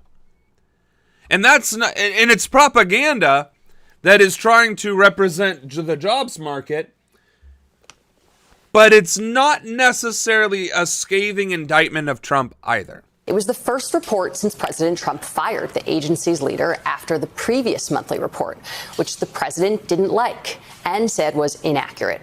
The new report indicates that the labor market added just 22,000 jobs last month, far fewer than the expected 75,000. The unemployment rate increased a fraction to 4.3%, the highest since late 2021. And on top of it all, June's employment data was revised to show that instead of a small gain in jobs that month, there was actually a loss. President Trump is blaming interest rates for the disappointing report and is ramping up attacks on his favorite target, Federal Reserve Chair Jerome Powell. The president and his administration are claiming that economic data will get better next year. Here's what President Trump had to say before the release of Friday's report during a meeting of tech CEOs. Why the fuck are we going to listen to that piece of shit? Joining us now is former Treasury Department Deputy Assistant Secretary Natasha Sarin, law professor and president and co-founder of the Budget Lab at Yale. And back with us is former Democratic Congressman Max Rose of New York. Wow, Natasha, he looks like a fucking CIA plan. Like, that guy just screams cop. Like, that fucking guy screams Fed, not congressman. Want to go to you. You are deep in these numbers at your Budget Lab at Yale. Can you provide a bit of a fact check? Is Trump right that these numbers are going to go up over the next year and that actually these are positive indicators and not negative indicators? What are we seeing here? So it's kind of impossible to predict what's going to happen over the course of the next year. But I will say that what we've seen happen so far over the course of the last few months is like exactly consistent with what you would expect from launching the type of trade war that Trump has launched. Because if you look at our estimates at the Budget Lab at Yale, what we're essentially trying to do is in real time, we're trying to track, okay, these tariff rates are changing pretty dramatically. What are we seeing in the economy? And what we've estimated is that as a result of tariffs that are currently at about 18%, when President Trump walked in, they were about 2.5%. So that is a very large increase in the effective tariff rate. You are going to see economic growth contract, and you are going to see about 500,000 fewer jobs in the economy. And that's what you are starting to see over. Okay. They're talking about the tariffs. They're talking about 500,000 fewer jobs in the economy. They're talking about the impact that it has in the economy because it's a dramatic increase from 2% to 18%. And not once has anybody, and I'm sorry I'm screaming into the microphone, not once has anybody stated on this panel or in any of these videos that we have watched for the past several months, have they talked about how tariff is a tax that we, the people, are paying. Over the course of the last many months. I want to take some sound, Congressman, of Howard Lutnick, this is the Commerce Secretary, predicting better job number accuracy. But it's a little twist. Let's listen. So what I'm asking is today, when we see those numbers, whether we should believe they're accurate. I think they'll get better because he'll take out the people who are just trying to create noise against the president. Take out the people trying to create noise. Don't worry. The numbers will get better as we manipulate the data and remove people doing their jobs reporting the actual data from reporting the actual data so we can manipulate the data to make Dear Leader look good. Again, that is the actual premise of 1984. That is literally the plot of the book. That the main character was in charge of rewriting the history of the economic success of the country. The price of chocolate actually went up, but then he had to rewrite history so that it looked like it went down. Same thing with the amount of chocolate people got. It actually went down, but he had to rewrite history so it looked like it went up. That's what Howard Lutnick is talking about. Rewriting history so it matches Dear Leader's benefits, which is outlined in 1984, which was what? Written in 1949? Explain to me how a book written 80 years ago about a dystopian future of fascism is happening today in the present. Let's get the accurate numbers because this is going to be the greatest growth economy, right? Now, the twist is this was an hour before the numbers came out, right? And so I didn't see him say anything since then. But an hour before the numbers come out, he says that these numbers are going to be great. So it seems like the administration is accepting that these numbers that aren't great are true. And also even in what President Trump was saying to those tech CEOs, he said, you're going to see numbers that are great. Right. So even he's kind of accepting the truth and the veracity of the numbers, maybe? Am I crazy? Lutnick always sounds like he's selling a used car, you know? I swear the muffler is just great. It just sounds the carburetor. Right. Yeah. Look, in the end, the story of all of this is very simple. Donald Trump needed to figure out a way to pay for a excessive tax cut for the wealthiest amongst us, and in doing so, put in an unconstitutional regressive consumption tax on working people. In the process, he is totally Did he finally talk about tariffs as a regressive consumption tax? Why can't you say it in plain English? Say it in plain English.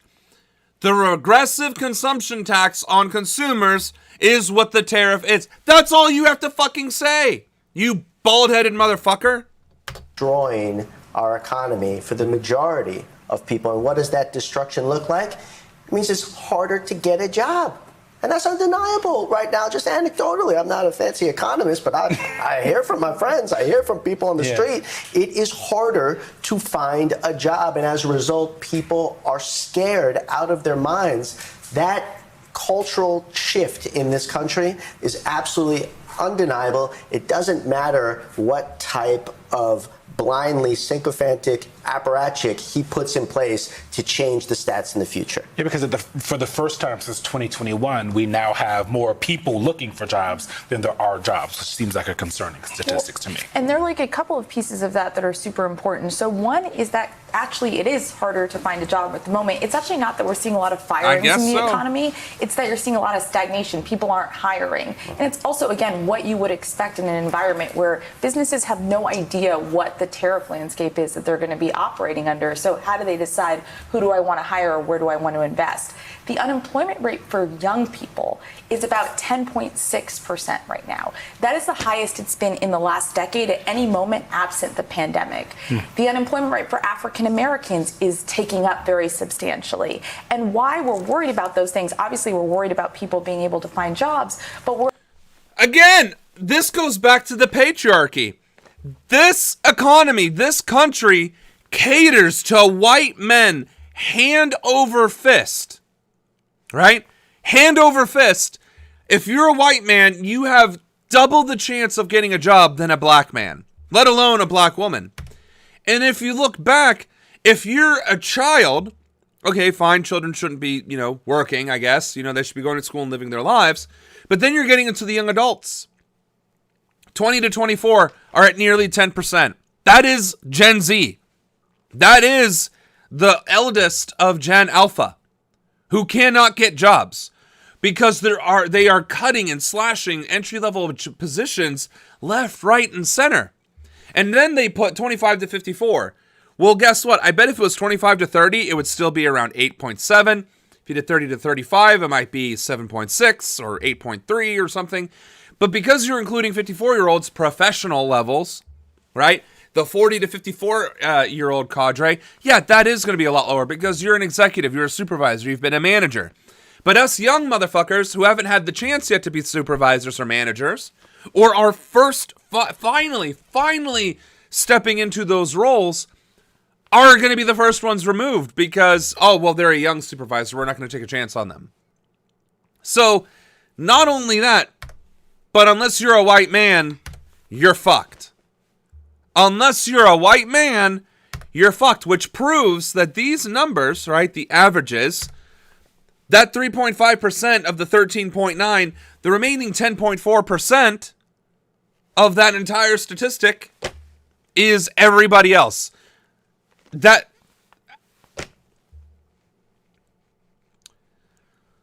idiot is now getting to talk here. Yep. He had a good chance, like practically easy, to defeat Maliotakis, and he behaved like an effing neoliberal. He is a neoliberal. And now we have her in office. She's almost as bad as Sanders in Arkansas. Right. And this is the shit that we get. This is... So, suffice to say that the jobs being what it is, and the fact that they are barely calling it what it is. They're barely calling the tariffs what they are, regressive taxes. And when they say regressive taxes, they're not correlating it to the tariffs. How do you expect people to recognize the tariffs are a bad thing if you never correlate the bad thing with the word tariff? Or if you talk about tariffs as some other thing. It's not. It is a regressive tax. I am beginning to feel like we need this background now. I think we're finally at the stage of the stream where we can do flammen and rifles. All right. Some moms want to build income from home. They just don't want to post, pitch, or be online all the time. Several of us Epstein survivors have been discussing creating our own list of names. First of all, yes.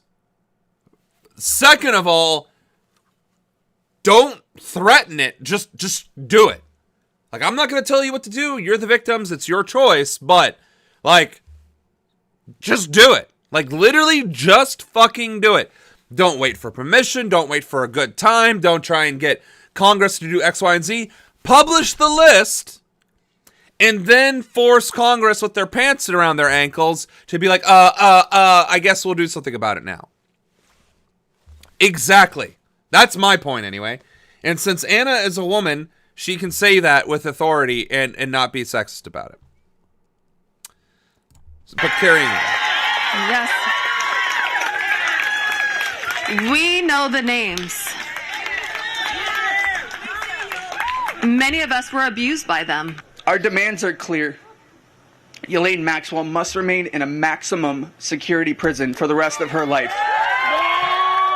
See, he's a better man than me because I no want her leniency, dead. no deals, no special treatment.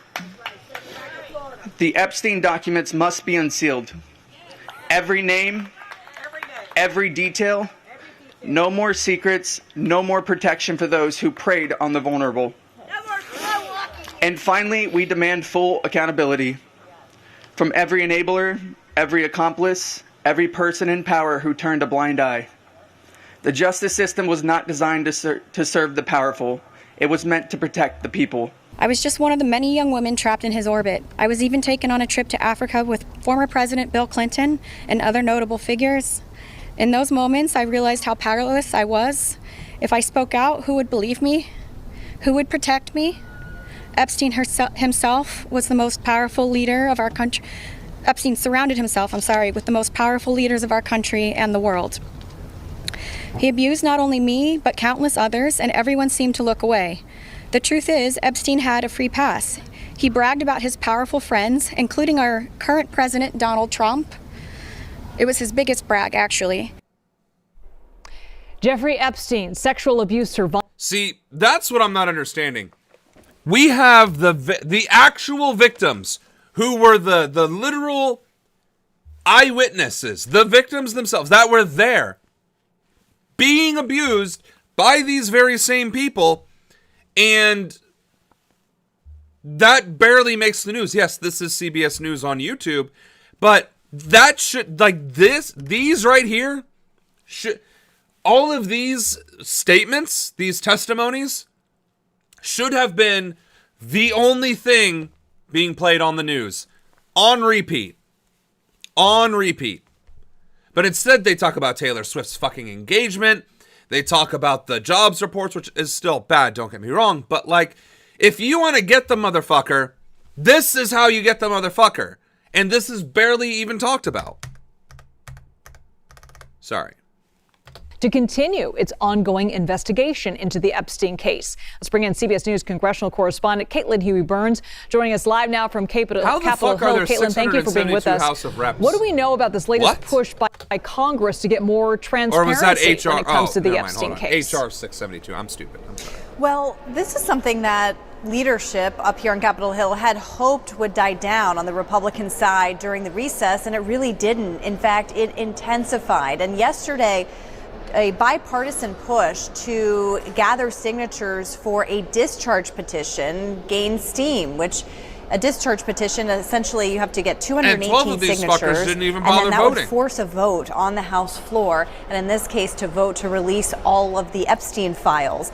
Now, what happened yesterday was the Oversight Committee released 33,000 pages of documents related to that case. They had subpoenaed the Justice Department for those documents. They got them and released them last night. Not a ton was new there, and we're still combing through them.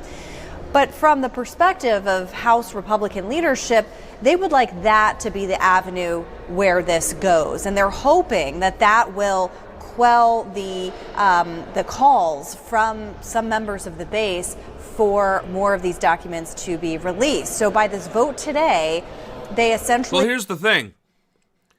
If you're only going to release the documents that don't incriminate anybody, then you haven't released the documents, which means you are still hiding stuff, which is the fucking problem.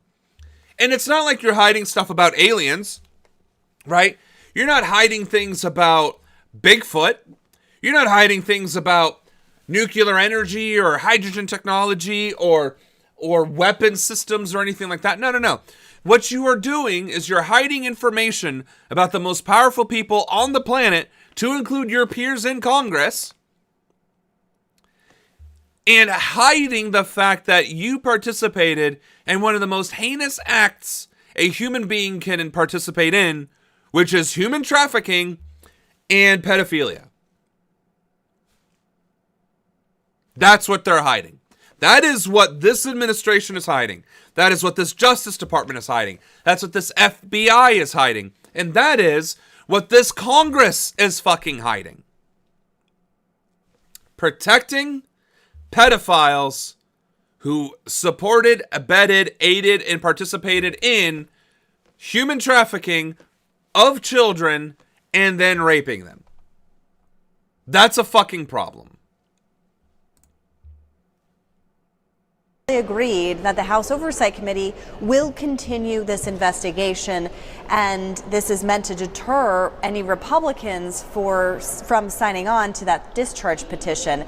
And the White House has also gotten involved, contacting members who may have signed that or may have been inclined to sign that petition, to say doing so would be essentially a slap in the face to the White House and Donald Trump, and that the appropriate avenue, in their view, is to go through the Oversight Committee here. That is what the message is coming.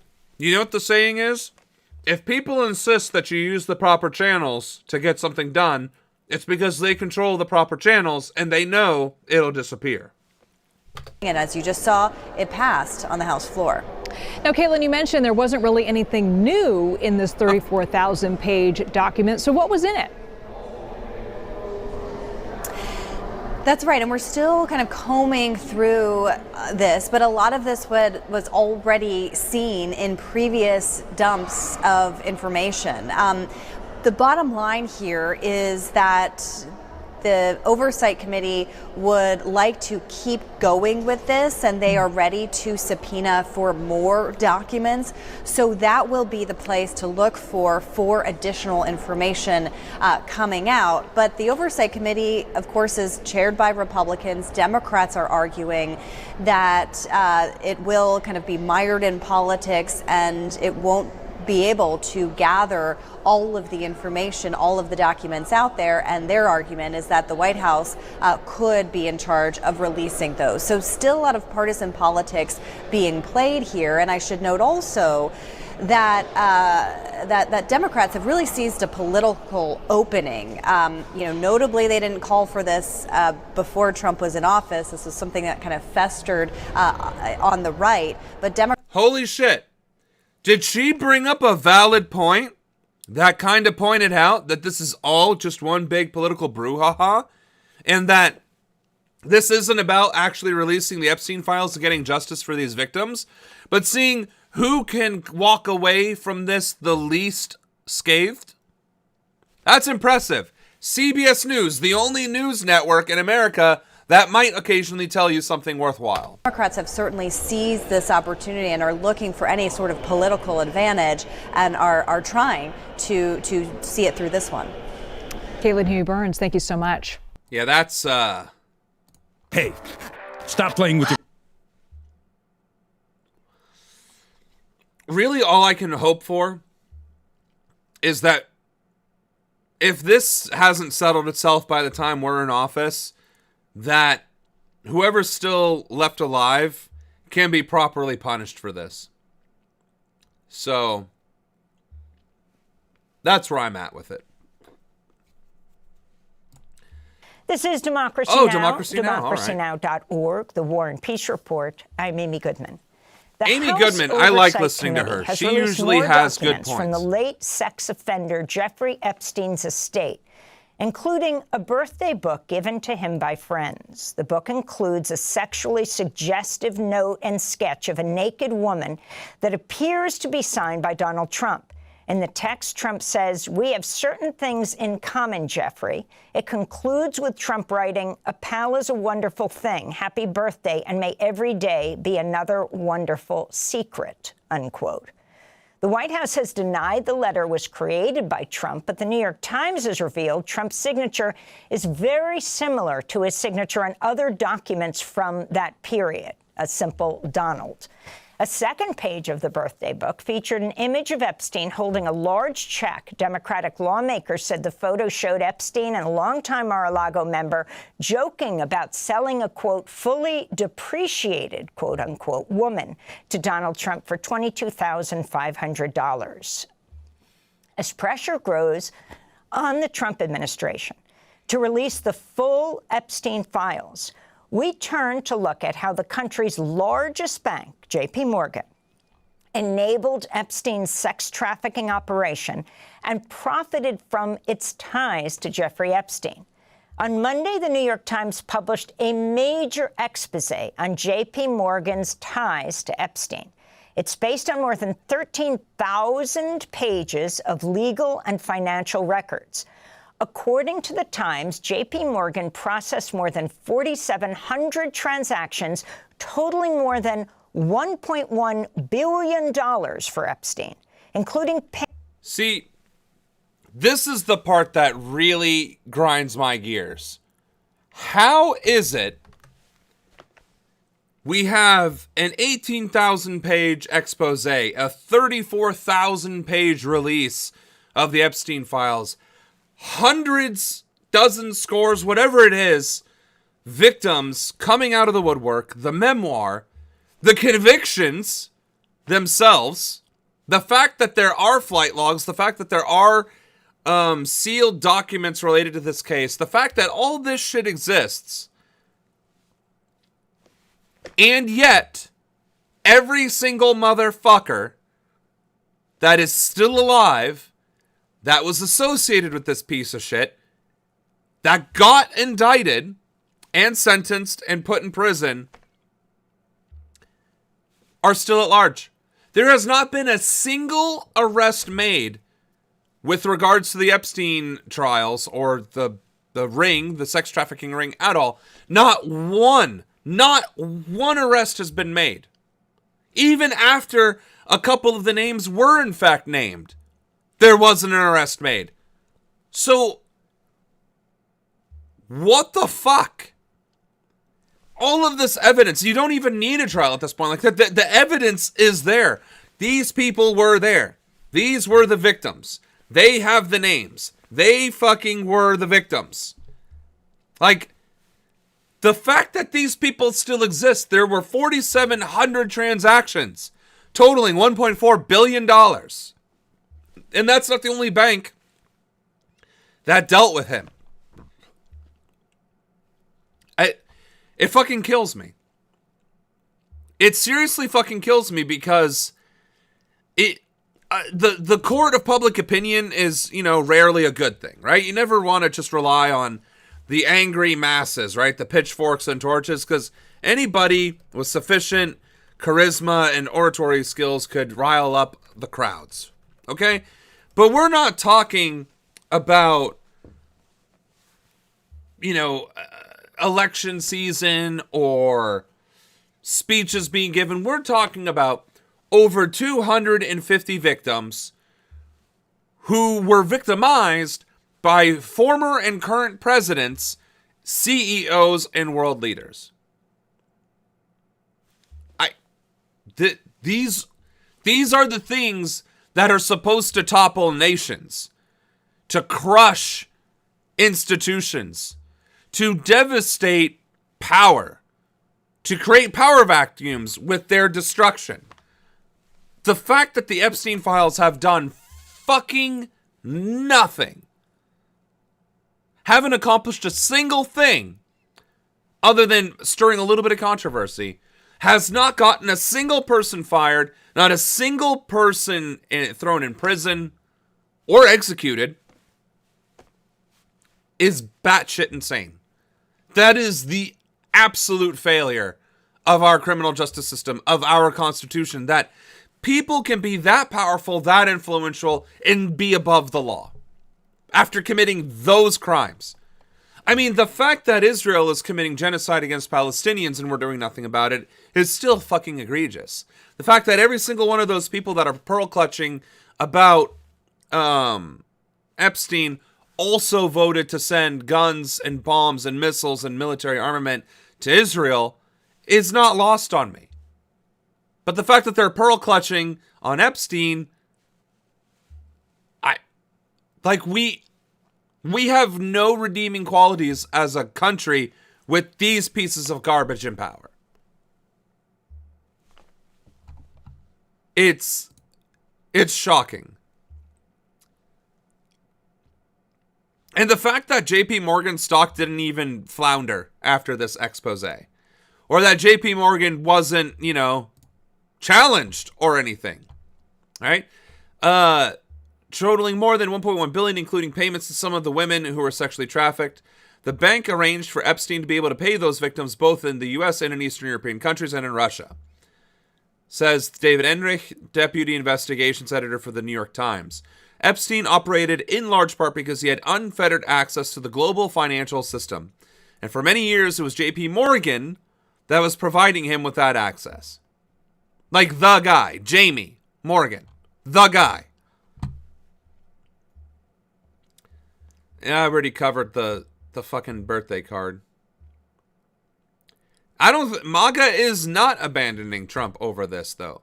That's this the new fucking scam problem. is spreading rapidly in 2025. A lot of MAGA and emptying is bank still accounts in backing him. seconds. There was a really dramatic scene last week on Capitol Hill, right in front of the Capitol steps, where you had a number of Democratic lawmakers, including a couple of Republican House lawmakers, Congressman Thomas Massey, as well as Congresswoman Marjorie Taylor Greene. Taylor Greene, of course, is a close ally of President Trump. They were very much, they were, out front with these Democrats, as well as a number of Jeffrey Epstein's victims, speaking out against this.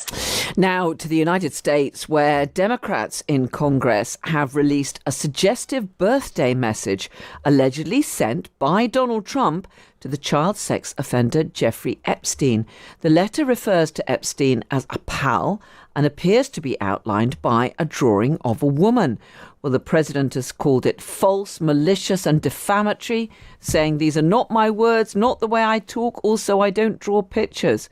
Last week, Trump referred to the Epstein files as nothing more than a Democrat hoax. So this is a Democrat hoax that never ends. It reminds me a little of the more standard hoax, because the president speaking last week. It comes as President Trump has scored a legal win in the lifting of restrictions on immigration raids in Los Angeles. Okay, well, I don't got 10 minutes here for you to get to the goddamn point. And it looks like you're doing a fucking internet thing? No. Anyway, if it's just about the lawmakers, then MAGA lawmakers are also not abandoning Trump. There are a couple of them, sure, and Marjorie Taylor Greene being one of them is certainly shocking, but that doesn't amount to abandonment. Police make an arrest in a deadly shooting in Ferguson tonight. The victim is a man nationally known as the witness to the Michael Brown police-involved shooting back in 2014. That case sparked national outrage and massive protests in Ferguson. Fox News' Caroline Petty joining us with what we know about today's case and the victim. Caroline, bring us up to date. Yeah, Margie, it's still very early in the investigation of this tragic turn of events in Ferguson today. Dorian Johnson, the witness who was with Michael Brown on the day he was shot, has now been killed in a separate shooting. It's drawing national attention back to the same neighborhood that it all took place in. Ferguson police told Fox. So, are we not going to mention the fact that Mike Brown was shot by a cop? So was, and we're not going to talk about the witness's name? Like, how are we reporting on this tragedy, this extremely sinister tragedy, and not even talk about the actual things that have happened here? Michael Brown didn't just get shot. He was shot by cops in Ferguson, which is the same place where George Floyd was murdered by cops. And now we are killing the witnesses to these crimes as well? I swear to God, if in a couple weeks or months, the cop who murdered Michael Brown says, well, I would like to appeal my my case because I have the right to face my accuser. And well, if my accuser's dead, then I can't be guilty of anything, right? I cannot fucking wait until that motherfucker tries to pull that thing, and we're going to be talking about that. It's probably going to be Christmas time when that motherfucker makes it into the news for trying to appeal this shit. Responded to the 9,000 block of Abaco Drive shortly after 8:30 this morning, and it was for reports of shots fired. When officers arrived, they found 33-year-old Dorian Johnson of Jennings suffering from gunshot wounds. He later died after being taken to the hospital. Authorities say one person is in custody, and police have applied for charges with the St. Louis County Prosecutor's Office. Johnson is known nationally as the man who was walking with Michael Brown in 2014, moments before Brown was fatally shot by Ferguson police officer Darren Wilson. Johnson became a key eyewitness, sparking a national conversation of his account of that day, helping fuel protests that spread across Ferguson and even the entire country. Authorities are asking anyone with information to call Ferguson detectives at 314-522-3100. You see, the that's Ferguson just... Police Department released a statement today regarding... Really? This Dorian guy just so happens to be in a part of the neighborhood where somebody's going to murder him? Really? Like, I'm not saying people don't have lives and they don't have, you know, a little bit of darkness in their past, but Dorian is not just some guy in the hood. He is a well-known individual in Ferguson. People would know who he is in Ferguson, no matter where he was in Ferguson. So the fact that he is just now randomly getting gunned down during this ramp up of police brutality and aggression and authoritarianism, making examples out of protesters, really? I find that very difficult to believe. Today's shooting, it says no officers, Ferguson or otherwise, were involved in this incident other than to begin our investigation. There had been earlier rumors that this was an officer-involved shooting. However, that information is incorrect. Now, police also towed a black Mercedes from the scene. They were confirming that it's believed to be involved. So, like I said, this is early on in the investigation, but I'm sure. Yeah, I have no doubt that Zoran is backtracking. And I'm also waiting to find out that this shooter was MS-13 or some bullshit like that. Oh, so the cop was never even charged. And now he can't be because there is no witness. See, this is... Anna, can you post my police reforms policy in chat as well? Because I retroactively punish police for their crimes that they have committed and pursue the death penalty in every single case that I can. Just to be clear. So Zoran is backtracking. Do we have that in here? No, because unfortunately we have to deal with so much fucking other bullshit that we can't even focus on the real, actual politics of the country, which is on what Zoran would fall under. He's not even controversial. He's just a politician. And we can't even talk about politics because we have too much fucking corruption. Like blatant corruption.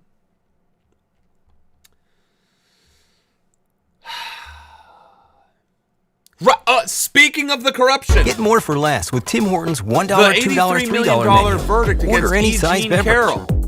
An appeals court has But just we're not going to upheld get him for Epstein. The $83 million defamation judgment Eugene Carroll won against President Trump. Let's go live right now to CNN's Kara Scannell. Kara, the president lost the appeal, so what happens now? Well, the president did lose this appeal, and he already set aside money in order to pay Eugene Carroll, but the litigation here is most likely not over. Donald Trump's lawyers releasing a statement in which they said that they will continue to fight this and that they said the defense will be taken over by the Department of Justice. This was a civil lawsuit that was brought against President Trump when he was out of office. It went to trial when he was out of office, but now he is saying it should be handled by the Justice Department as this moves forward. Now, the next step here would be a challenge to the U.S. Supreme Court. That is certainly something that the Trump administration can attempt to do, and it would be up to the justices to decide whether to hear this. But you'll remember this was the big judgment against Donald Trump as he was a candidate, brought by Eugene Carroll, the magazine columnist who said that he had sexually assaulted her in a New York department store in the mid-1990s.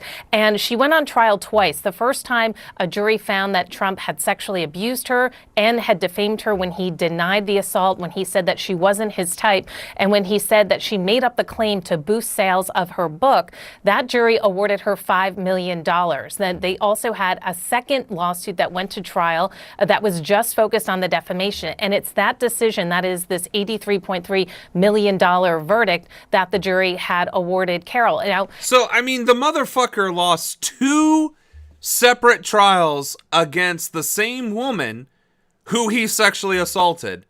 But we're supposed to believe that he didn't do that dumb shit with Epstein and the girls who are now adults, who are vehemently teary-eyed, getting murdered, having their memoirs published post-mortem, stating that this motherfucker did that shit to him. He's been in the news. He has had interviews saying, oh, I could go into the beauty pageant changing rooms and stare at the girls or have at them. Talks about grabbing them by the pussy. All this shit that he has publicly on the record said and bragged about. And we're supposed to believe that when it came to Epstein and these women and the crass, crude shit that he's done or said to him or around him is somehow false? It is more in character to believe that he did it than not. It would actually make the most sense that he did it than not having done it. I'm sorry, I don't know if it's stress or if the air's dry in here or something, but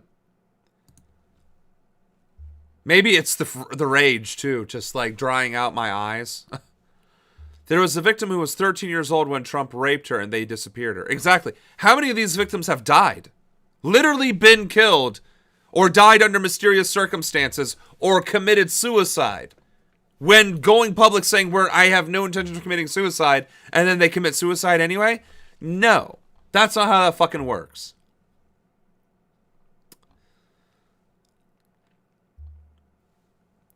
What's... Build a website you love. Oh, great. Oh, shit. That's what this is. Okay. For your words? Yeah, this is fucked up. A disturbing and deadly random attack in North Carolina. A 23-year-old Ukrainian refugee killed, stabbed by a passenger on a public transit train. New surveillance video shows what happened and a warning. You may find it disturbing. Skylar Henry reports.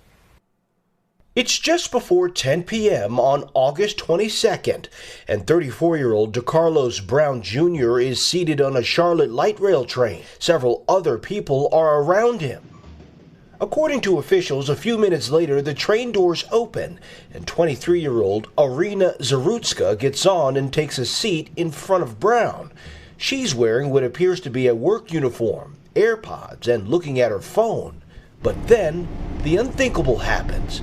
You see Brown pull out what officials say was a pocket knife.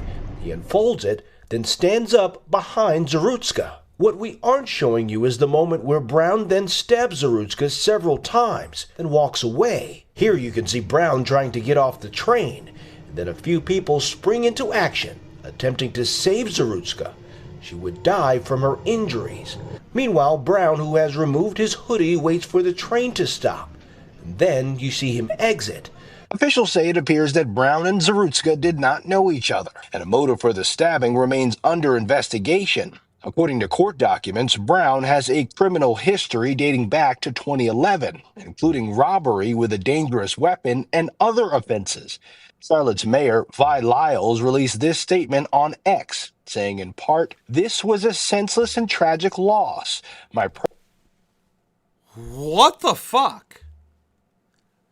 The girl sat down, and within 20 seconds, dude decides to up and murder her? What the fuck is that all about? And the fact that she happened to be a Ukrainian refugee is even more insane. Like, of all the people, of all the trains and all the places, it was a Ukrainian refugee on a train, which already is a rarity in America, was killed by a black man with a violent criminal past. Like, I'm not a conspiracy theorist, but what are the fucking odds of that? That truly seems like a random act of violence, but like, If it wasn't a random act of violence, that's insane. And sure, he looked unstable in the picture, sure, but like, do I look stable? I mean, he was just sitting there. He was just sitting there. Just before 10 p.m. on August 22nd. Maybe he was spazzing a little bit. Brown Jr. is seated on a Charlotte light rail train. Several other people But that doesn't strike me as around overly him. insane. According to officials, a few minutes later, the train doors open, and 23-year-old Irina Zarutska gets on and takes a seat in front of Brown. Maybe tired. She's wearing what appears to be a work uniform, AirPods, and looking at her phone. But then, the unthinkable happens. You see Brown pull out he what goes officials... from tired, rubbing his eyes, leaning against the window, to I'm gonna kill this person. That's nuts. That's fucking nuts. Sure, but if he has a criminal record, that means he's already done his time. That's fucking wild.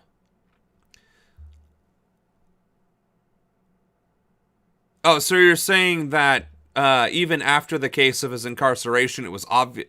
Well, I don't know what the whole story is. I don't know. If the investigation proves that he was also mentally unfit and that he wasn't getting the treatment that he needed and then he did this, sure, fine.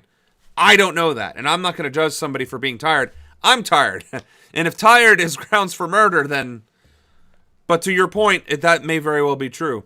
And, well, we don't have institutions. Not like we used to.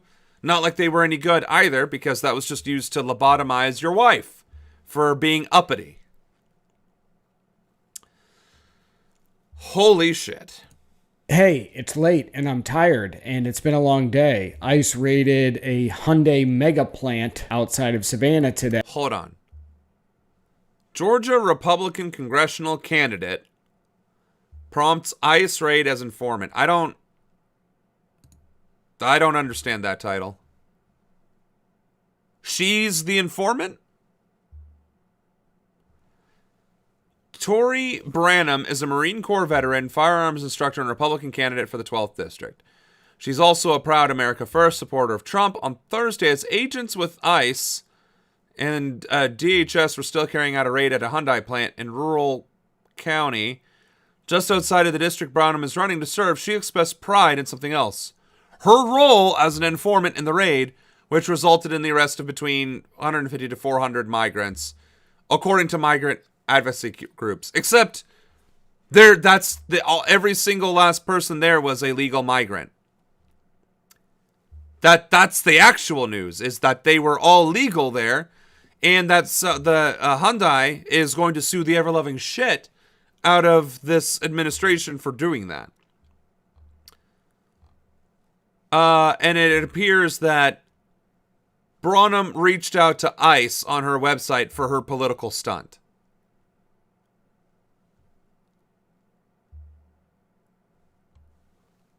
The union worker recorded some conversations they had with people. The union worker discovered that undocumented immigrants were working on construction projects at the plant. They were a union member, and the people confided in them because they had helped them win lawsuits over unsafe working conditions. She declined to name the union worker, of course, who acted as the informant.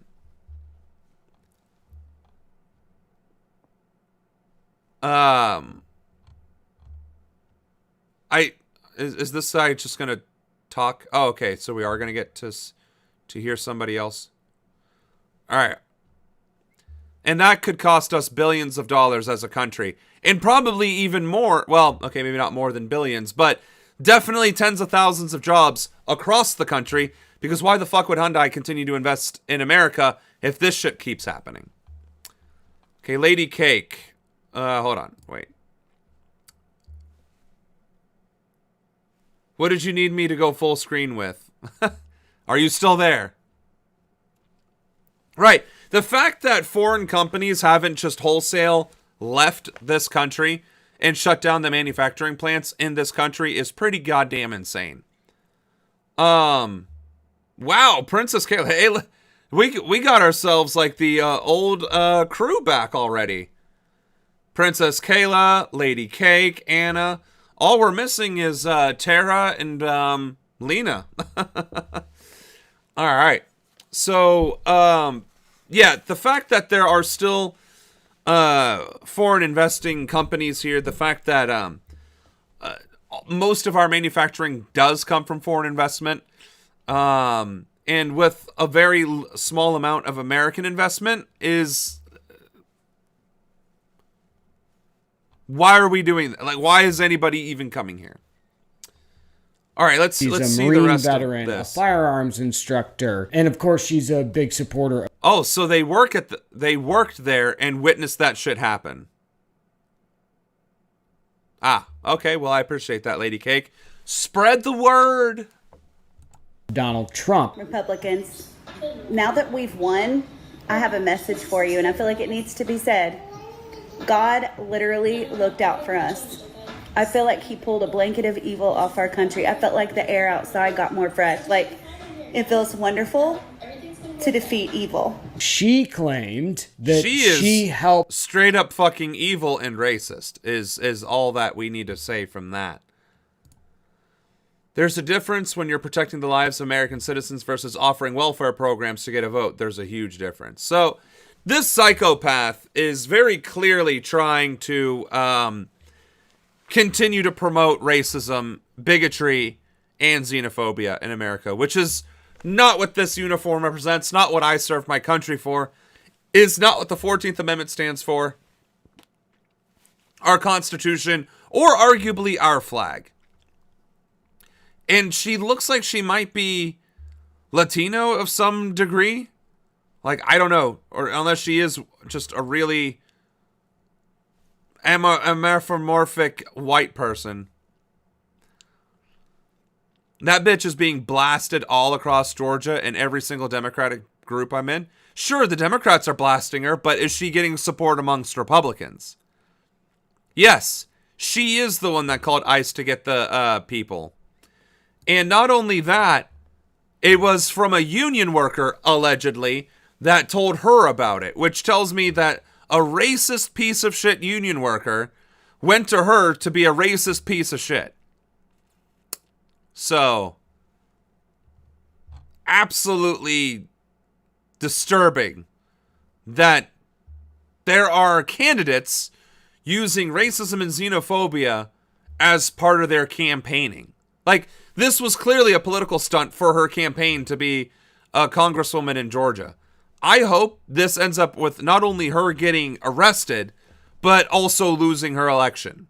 Although, one may not necessarily result in the other. Before we talk Abbott... Oh, speaking of racism and xenophobia, and the Supreme Court being complicit, shocking, the Supreme Court allows the Trump administration to resume immigration stops in LA, despite telling the administration to stop, to cease, and to desist unanimously on several different occasions. Big Ten blood drive ideas? Let's get in the competitive well, let's hear it, I with guess. the scavenger hunt. A legal setback now for LA, the U.S. Supreme Court clearing the way for the Trump administration to resume sweeping immigration raids in Southern California. And KCAL News reporter Joy. Princess, I am very sorry to hear that. She's running in the district that you live in. Anything we can do to help unpromote her? Who's the person you're supporting in your district? I will endorse them out of spite to this Karen psychopath. Or share with Anna, and she can help direct that process. Benedict has reaction from local leaders who are blasting the high court's decision. It is a scene that has become too familiar. Raids, arrests, and fear as immigration has become the issue gripping the streets and the courtrooms this summer. Panic. One car over there, me I watch, maybe me. For Roger Martinez, it's affected his sense of security and his bottom line. He's been a street vendor in this mid-Wilshire community for a decade. Me sell after the migrant, maybe $200 every day. Right now, 60. As his customers and neighbors are simply afraid. I got a lot of people working, painting, construction. I mean, that's all we really need to say. about this. And this is why I am so infuriated in wearing this uniform, to kind of showcase that not everybody who wears this uniform is a xenophobic piece of shit. That this uniform can, in fact, represent, decency, honor, integrity, the American dream, not xenophobia, fear, violence, and Nazi bullshit.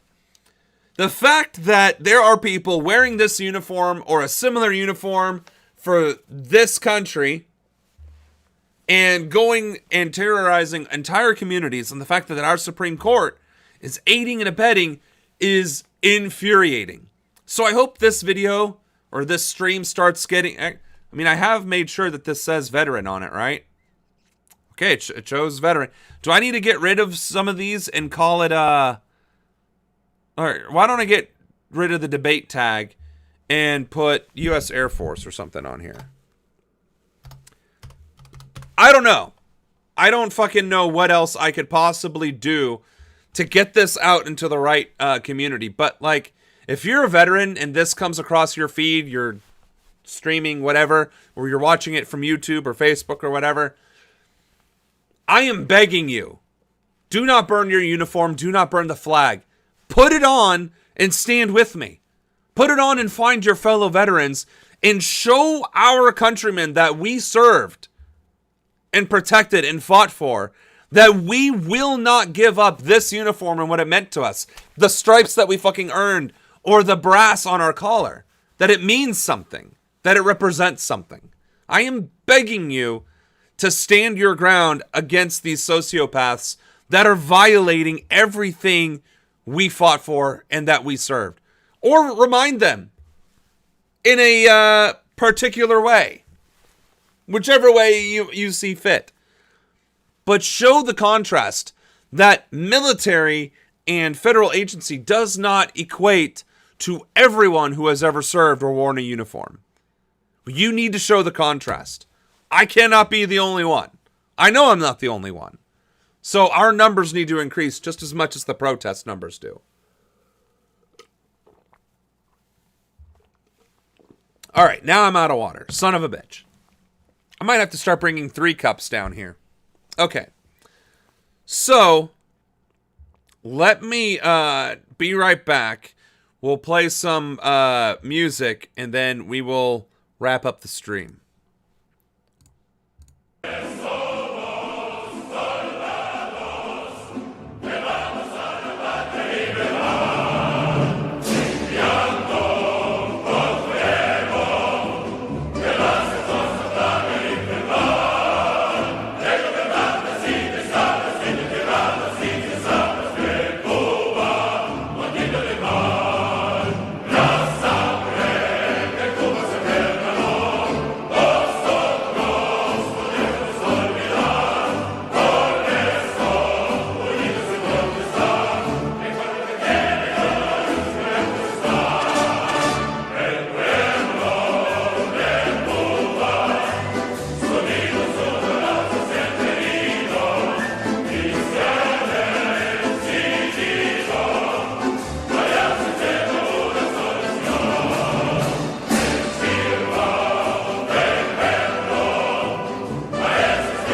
Oh shit! We're back. All right. Hold on a second. So let's tone that down a little bit. Thank you for giving me a quick break here. I guess I'm gonna start keeping 3 cups of water down here. What did I miss? Well, her name is literally Karen, so the Georgia sociopath. Princess is organizing with state Dems. Great. Let us know. Let us know so we can facilitate, aid, whatever it is that you need from us. We are actively also campaigning, so whatever we can do to help support you, keep that psychopath out of office, we want to do. It has affected my sense of security, and I was born a U.S. citizen. Right. I mean, if you are Latin American, if you are Latino American, if you're just non-white American, people are living in fear, even if you were born in this country as a U.S. citizen. It's insane, and that's not what this uniform represents. Same thing for the afraid for my daughter, who is second generation, U.S.-born citizens, but she's brown. Yeah, exactly. Tori disgraces the uniform. She absolutely fucking does. This is what Nick Fuentes said. I'm not living around blacks. I want white kids, and I don't want white kids bringing home black people to marry. It's racial for me. Call me racist. Oh, very Christian of you. I don't give a fuck. Yeah. See, but Nick is an honest-to-God racist and Nazi, is he not? Is he not like a genuine, bona fide, out and proud Nazi? Like, I thought that was the guy who kept getting his house doxxed and had to move into his mother's basement because of it. Yeah, and we don't want her to be your Congress member either. So, Princess, whatever we can do, let us know. So, moving forward from that, looks like we got a little over 30 minutes left. So let's bang these next few videos out.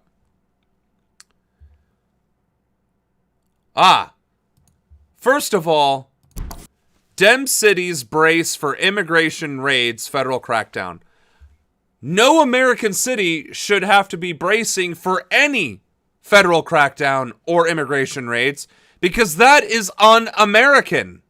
It is unconstitutional. It is literally in violation of the 14th Amendment, i.e. due process for everyone.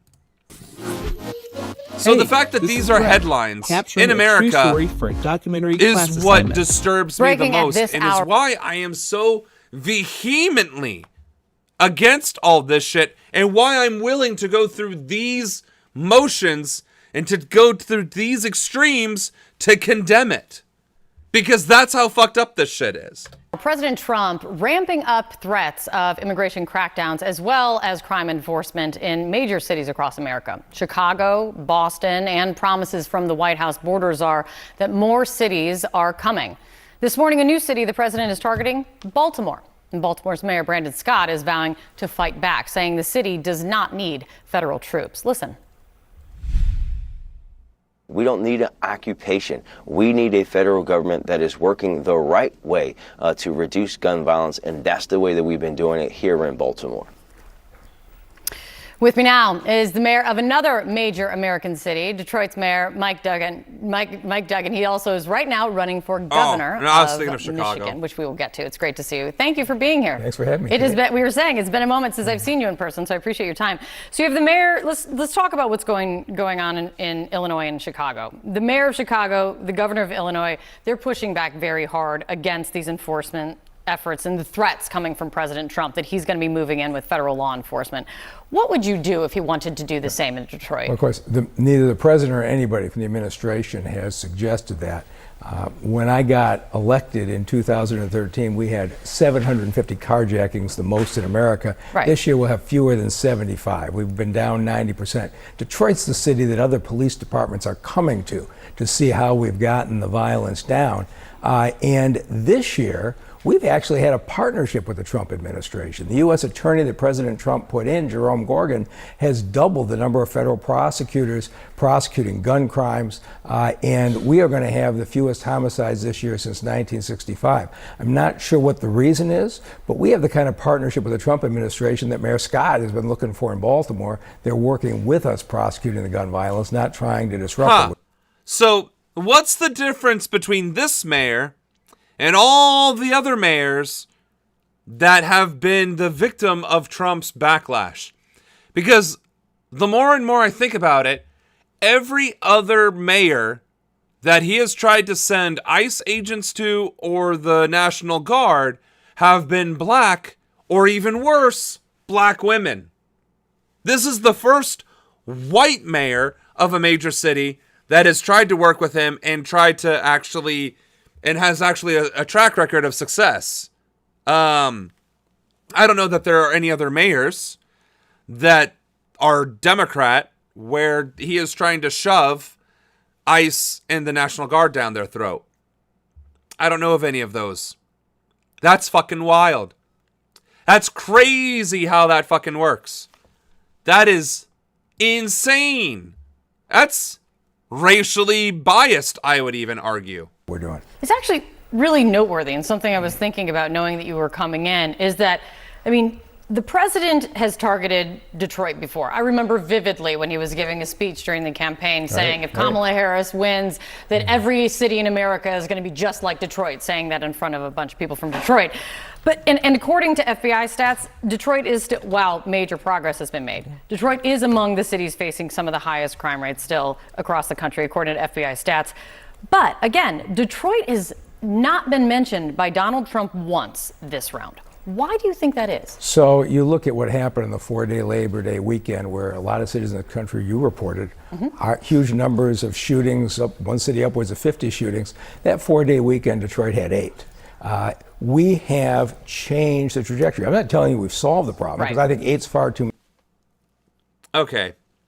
So, I mean, we could listen to like how well he's doing for Detroit, but that isn't really getting into the raids. But suffice to say, this piece of garbage, Trump, is targeting black-led cities, cities with black mayors, and all of a sudden is willing to work with this guy. So the fact that there is so much blatantly obvious racial bias and tension with this administration, and that is not only being acknowledged but celebrated by his constituency, is disgusting. When things go terribly wrong, people want to know why God let it happen. Here and across the country, anger over the Trump administration's targeting of undocumented immigration is rising. Demonstrators in Paramount today, they were calling for the ICE to stop the raids immediately. Rachel Menitoff joining us live from the News Center with more on that. Rachel? Rick Kareen, demonstrators from coast to coast say they're showing their solidarity with other sanctuary cities targeted by the Trump administration, the latest of which appears to be Chicago.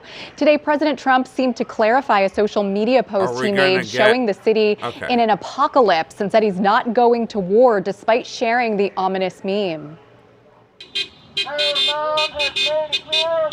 People in Paramount, California protesting President Trump's amped up immigration enforcement in Democratic-run cities. This is the thing. I'm glad that there's a protest. I'm very glad that there's protests. Where is everybody else? Where are more people? Like, these are not enough people for the protests that we need. He's making the classic authoritarian mistake of thinking that he can just do whatever he wants to whoever he wants. In recent days, the president has been focusing in on Chicago, threatening the city with deportations and National Guard deployment to crack down on crime.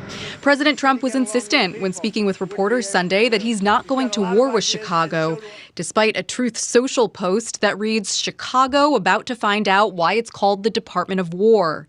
The post, with a picture of himself seemingly going to battle with the phrase "Chipocalypse Now," referencing the 1979 Apocalypse Now movie. We're going to clean up our cities. We're going to clean them up so they don't kill 5. Let's go! Details Oh, about there the we president's go. plans to Dr. send federal Protest. troops to the Windy City have been sparse, but widely condemned by Illinois Governor J.B. Pritzker and Chicago Mayor Brandon Johnson, not to mention the thousands of people who took to the streets Sunday condemning enhanced ICE activity. We're going to do more worksite enforcement operatives. The U.S. border czar said on CNN Sunday he's going to expand. How are we unironically calling members of the cabinet the border czar? Or is that his actual official title? Is he actually called the White House border czar? Like, is that his actual fucking title? Because how are we unironically calling somebody a czar, which is a title of nobility, which is explicitly verboten in the Constitution of the United States? I mean, like, it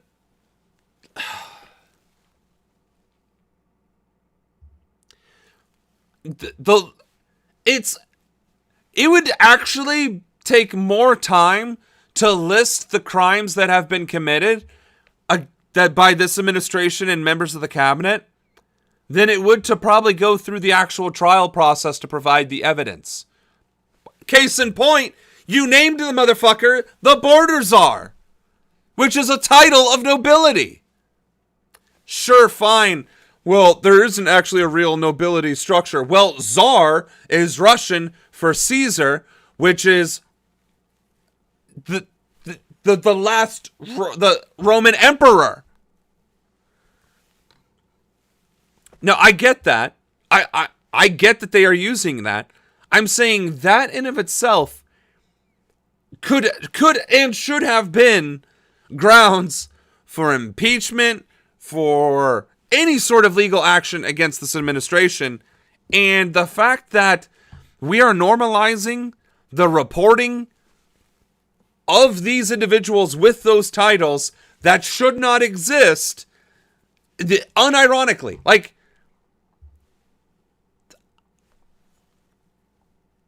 are you fucking serious? Obama had a...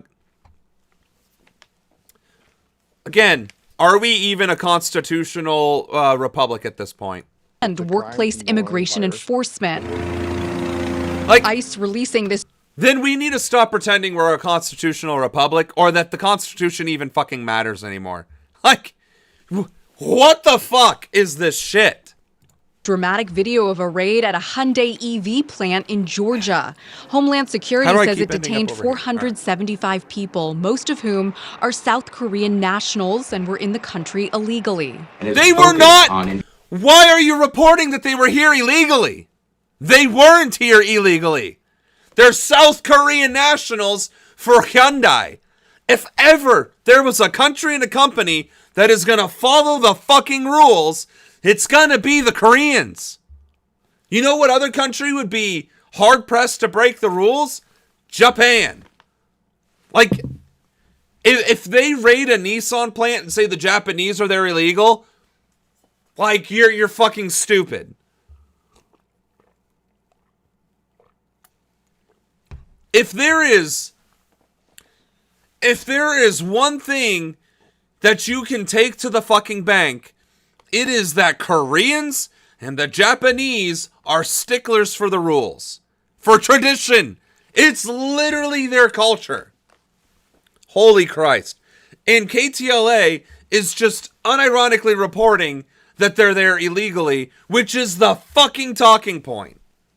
Ensuring accountability for those who violate the law and uphold the rule of law. Hyundai owns the plant. And notice how they'll go out of their way to say allegedly, seemingly, whatever, when it comes to crimes being committed by this administration, or images posted by this administration, or actions this administration takes, but they have no compunction whatsoever about saying illegals instead of saying allegedly here illegally, according to Homeland Security. What happened? Oh, did it get muted? It reached a deal with the U.S. government to release its citizens detained and says it's chartering a plane to bring them back home. U.S. Representative Dave Min, who represents much of Orange County, says this: "I am increasingly concerned about the Trump administration's indiscriminate and seemingly racially motivated targeting of immigrants." It's not seeming, it is a fact. A couple of outlets reporting the South Korean foreign minister is expected to travel to the U.S. on Monday. The White House is defending its decision to raid the Hyundai facility and says it's not concerned it will deter foreign relations or investment. That's Why the the latest fuck from the wouldn't News it? Center. I'm Rachel Menitoff. Karine, back to you.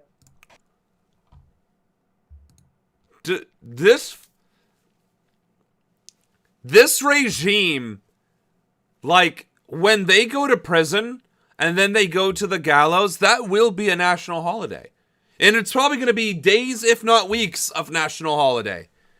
Like, the devastation that they are causing to this country and international relations is insane. Absolutely fucking insane. What?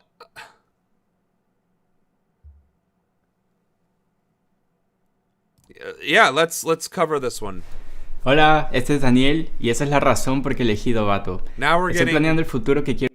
I didn't even realize that they did pharmaceutical commercials in Spanish. That's interesting. South Korea's foreign minister. I guess it will makes head to sense, the but I US just, it never as the two occurred to me. countries deal with the fallout of last week's massive immigration raid in Georgia. The US and South Korea have struck a deal to send roughly 300 workers home after they were detained by federal agents. The workers were among 475 people detained on Thursday during a large-scale raid at a plant jointly operated by South Korea-based companies Hyundai and LG Energy Solution. CNN's Mike Valerio joins me now from Seoul with more on this. Good to see you, Mike. So what's been the reaction to all of this in South Korea? Rosemary, I think the best way to capture the reaction is to describe people being astonished. Astonished to see the treatment of their citizens. And really, I think that there is, from the people we talk to on the streets of Seoul, when we're looking at social media and opinion columns in the newspapers, there certainly is the understanding that every country needs to uphold its immigration laws. But what people don't seem to understand when we're doing interviews is why couldn't ICE, from their point of view, go to this MAGA facility and say, you know what, I think there was a problem with XYZ section of your visa for this person and that person. The way that this was handled, showing up without warning and putting chains around people's waists, leading them out with handcuffs, and then leading them out to detention, that certainly has struck an emotional chord with people. And describing that... Well, yeah, because that is literally kidnapping and trafficking. Like, that's literally chain ganging slaves. That's literally enslavement. And the fact that it made national news and outrage and this, that, and the other so quickly is probably to their benefit. Because the way ICE has been operating lately is they will get you and traffic you almost at the same fucking time. So yeah, you're terrorizing foreign nationals who are here legally. This guy said, well, nobody would care if it was just, dotting your I's and crossing your T's. Also, the warrant, which has yet to be discussed in any of these articles, is that the warrant was for 4 individual people, not 450. So now you have ICE taking significant liberties, going after everybody that's brown and or not white, and treating them like chattel slaves. Like, I don't know how many different ways I can bring this up and say that it is unlawful, racially driven, xenophobic, bigotry, the whole 9 yards, when it is... I mean, this is clear as day. This is clear as day. Like, this is, in no sense of the word, okay. This is not how you do things legally in any sense of the word. This is not humane. That emotional chord. It's certainly an undercurrent of unease. America is such a friend to South Korea, with nearly 30,000 troops who are stationed here on the Korean Peninsula as a counter to China and North Korea. Trade and cultural ties very strong. And then you have this that certainly is leading people in business to question, how will investments go forward? How exactly will they position their people going forward? In case in point, we had LG Energy Solution, the company that is partnering with Hyundai, at least in the EV battery part of this mega facility in Georgia, suspending most business trips until further notice and telling their people, Rosemary, that if they are in the United States, they either need to remain in their accommodations or come home immediately. And as we wrap up here, the broader context of this all happened fewer than 2 weeks after South Korea's president, Lee Jae-myung, was in the White House, in the Oval Office, having a good meeting with President Trump, touting all of the investment possibilities of how South Korea could help make American manufacturing and industry great again. So when you have this unfolding, certainly officials here in Seoul are trying to resolve this as quickly as possible. You can't resolve this issue. The issue is racism. The issue is xenophobia.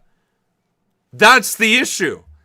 And the sooner these countries realize it and sever all trade ties with the United States of America, the sooner they can resolve this issue and maybe force this regime into acting like human beings again.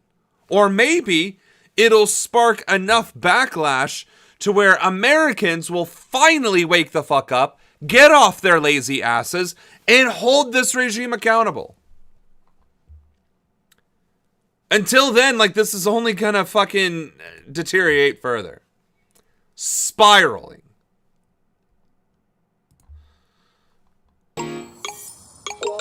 Take what you do best and create a website that's worthy of it. So, another major Chicago is already being invaded? The Trump administration. This made it into the CBS Morning News thing. CBS Morning News is one of the most white-gloved, gentle, kid hands, only good news and only happy-go-lucky news segments in America, and even they are covering the fact that DHS invaded Chicago. That's launched insane. An immigration crackdown in Chicago. And yes, it is a CBS slap News in the face and for South politics Korea. reporter Camilo Montoyo Galvez is here with me now in studio to speak about this. Good morning to you, Good morning. Camilo. How does what the administration is doing in Chicago and in Massachusetts, which we reported yesterday, how does that and it's symbolize happening in or signify a Massachusetts. shift in how they're cracking down on illegal simply immigration? put, Errol, the Trump administration is expanding its crackdown on illegal immigration to Boston and to Chicago. In recent days, ICE officials have started an operation in Boston targeting people who are in the country illegally, but who also have serious criminal convictions. The big policy change, however, is that anyone who is found to be in the country illegally during these operations could be taken into custody, even if they're not the targets of the operation. Right. And even if they're Which, again, is illegal. If they aren't the target of the operation, i.e. there is no warrant, i.e. This is literally the Nazis saying, well, we need to go after the bad Jews. Okay, well, now we're going to go get the Jews that are left in the communities that are still bad. But if we get the good Jews, well, they shouldn't have been Jewish in these communities where we're... how can you hear these statements? How can you hear this regime and the leadership of this regime spew forth this Nazi rhetoric and not hear it for what it is? Every time somebody says illegal or immigrant or whatever, all you have to do is replace it with the word Jew. And then picture it in German. Die kommen für die Juden, das sind hier illegal und sind Kriminalen. Und falls die sind nicht Kriminalen, aber die sind immer noch illegal, dann würden die auch aufgeklebt.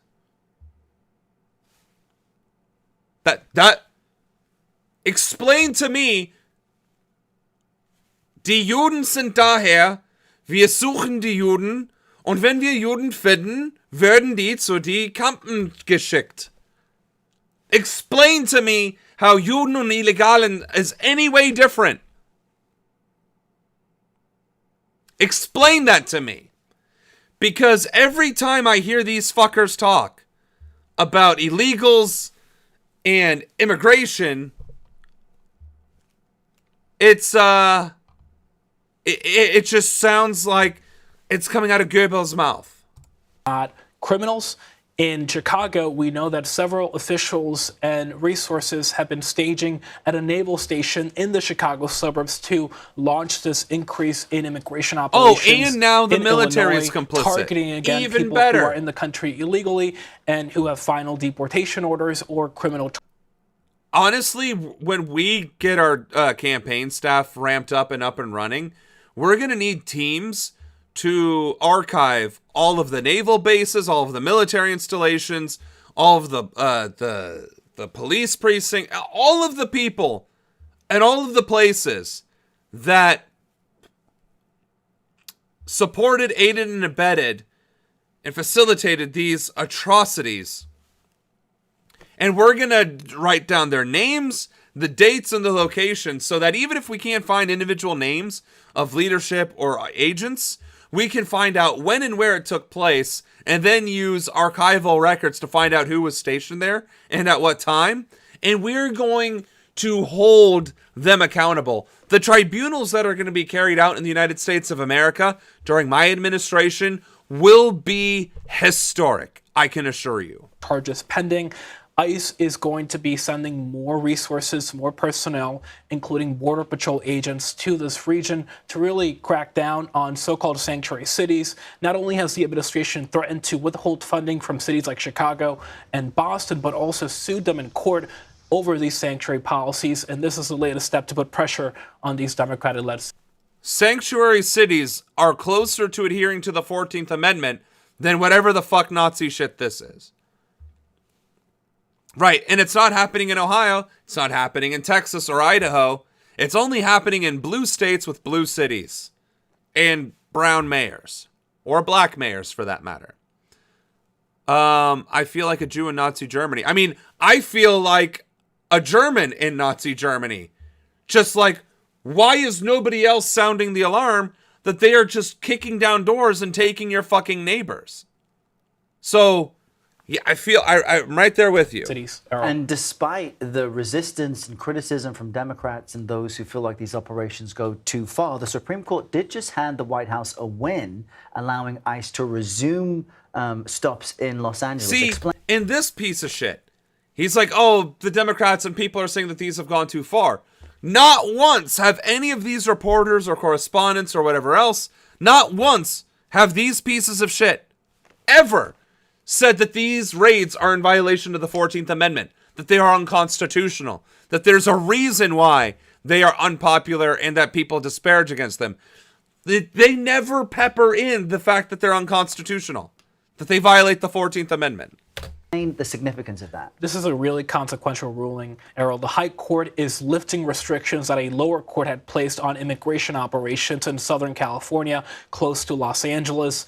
That lower court order had prohibited immigration agents from Border Patrol and ICE from carrying out what are known as roving patrols that, in many cases, Errol, relied on factors like somebody's race or ethnicity, the fact that they were speaking Spanish or English with an accent, or their occupation, for example, as a day laborer. We saw ICE in Southern California, for example, raid Home Depots based on these factors. Those were outlawed, those operations, for several months, but now the Supreme Court has allowed them to continue, and this will also importantly undermine future lawsuits against ICE activity in places like Boston and Chicago. But that is just temporary. It undermines it to a degree, but everything that he just listed is in violation of the 14th Amendment and due process. Racial profiling is not legal grounds. It has been consistently disproven as legal grounds. And people have won multiple lawsuits against being racially profiled. So, no, it's not harder, necessarily. It's the fact that it's another hoop to jump through that is being artificially created by SCOTUS for these Democratic cities and states to jump through. It's fucking insane to me that people can hear this and see this and witness it and not recognize it for what it is. I don't understand the Latinos who don't care. Do they not realize that they are coming after all of us and that SCOTUS said it is legal to racially profile us? Yeah, I don't think that has been made clear at all. Because he didn't even say it in those words. He just said that, well, previously a lower court had made it, had barred the administration from doing things like racial profiling or based off of whatever else. I don't think he actually called it racially profiling. Spanish or English with an accent, or their occupation, for example, as a day laborer. We saw ICE in Southern California, for example, raid Home Depots based on these factors. Those were outlawed, those operations, for several months, but now the Supreme Court has allowed them to continue, and this will also importantly undermine future lawsuits against ICE activity in places like Boston and Chicago. But that is just... He never once said the phrase racial profiling. He described racial profiling. He described it in great detail, but he didn't call it racial profiling, which is, again, in my opinion, in my humble opinion, complicitness. Like, you don't just fucking talk about racial profiling and how this has now been made legal by the Supreme Court without calling it what it is. Like, oh, they're not death camps. They're just open air prisons that are not suitable for human habitation and are not weatherproofed or protected against extreme weather systems like hurricanes in Florida. But that's not a death camp. Buddy, you just described a death camp. You just literally described all of the mechanics of a death camp, but you just refused to call it a death camp. You refuse to say racial profiling, but you just described every single major instance of racial profiling and how it is carried out. Like the targeting of racial discrimination. Again, the fact that you're not mentioning the need or requirement for warrants to even conduct an immigration arrest. Because ICE does not have jurisdiction over citizens. So by default, you have to determine that the people you're going after are already not citizens. But if you... These idiots cheering this one drool over an invader who was illegally here in the Western Hemisphere. Let me get this straight. These idiots complained and had supporters and big profiles by the IRS, and now they're cheering this on. Yeah. Whitewashing the news is complicity. They report it in a way that most people don't understand what is really happening or think what is being reported isn't as bad as what is actually happening. Because racial profiling is bad, and I think most people would recognize that that is, in fact, bad. But because they're reporting as the symptoms of racial profiling without saying the words, oh, well, then it's not that bad. Yes, it fucking is, and it matters. It fucking matters. This is where the school systems are failing. They don't prepare them to confront this crap and end the cycle. Yeah, but that's by design. And the fact that the journalists are also doing it instead of, I don't know, holding their ground, standing their ground, refusing to be complicit with propaganda and whitewashing the news. Again, that's a choice. They know better, and they're choosing to be complicit. ICE is not supposed to have any interaction with citizens. That's why they're supposed to have warrants. And yes, hashtag by design. So, we do got 5 more minutes left. Is there 5 minutes worth of content that we can cover real quick? Actually, it looks like we got most of this done.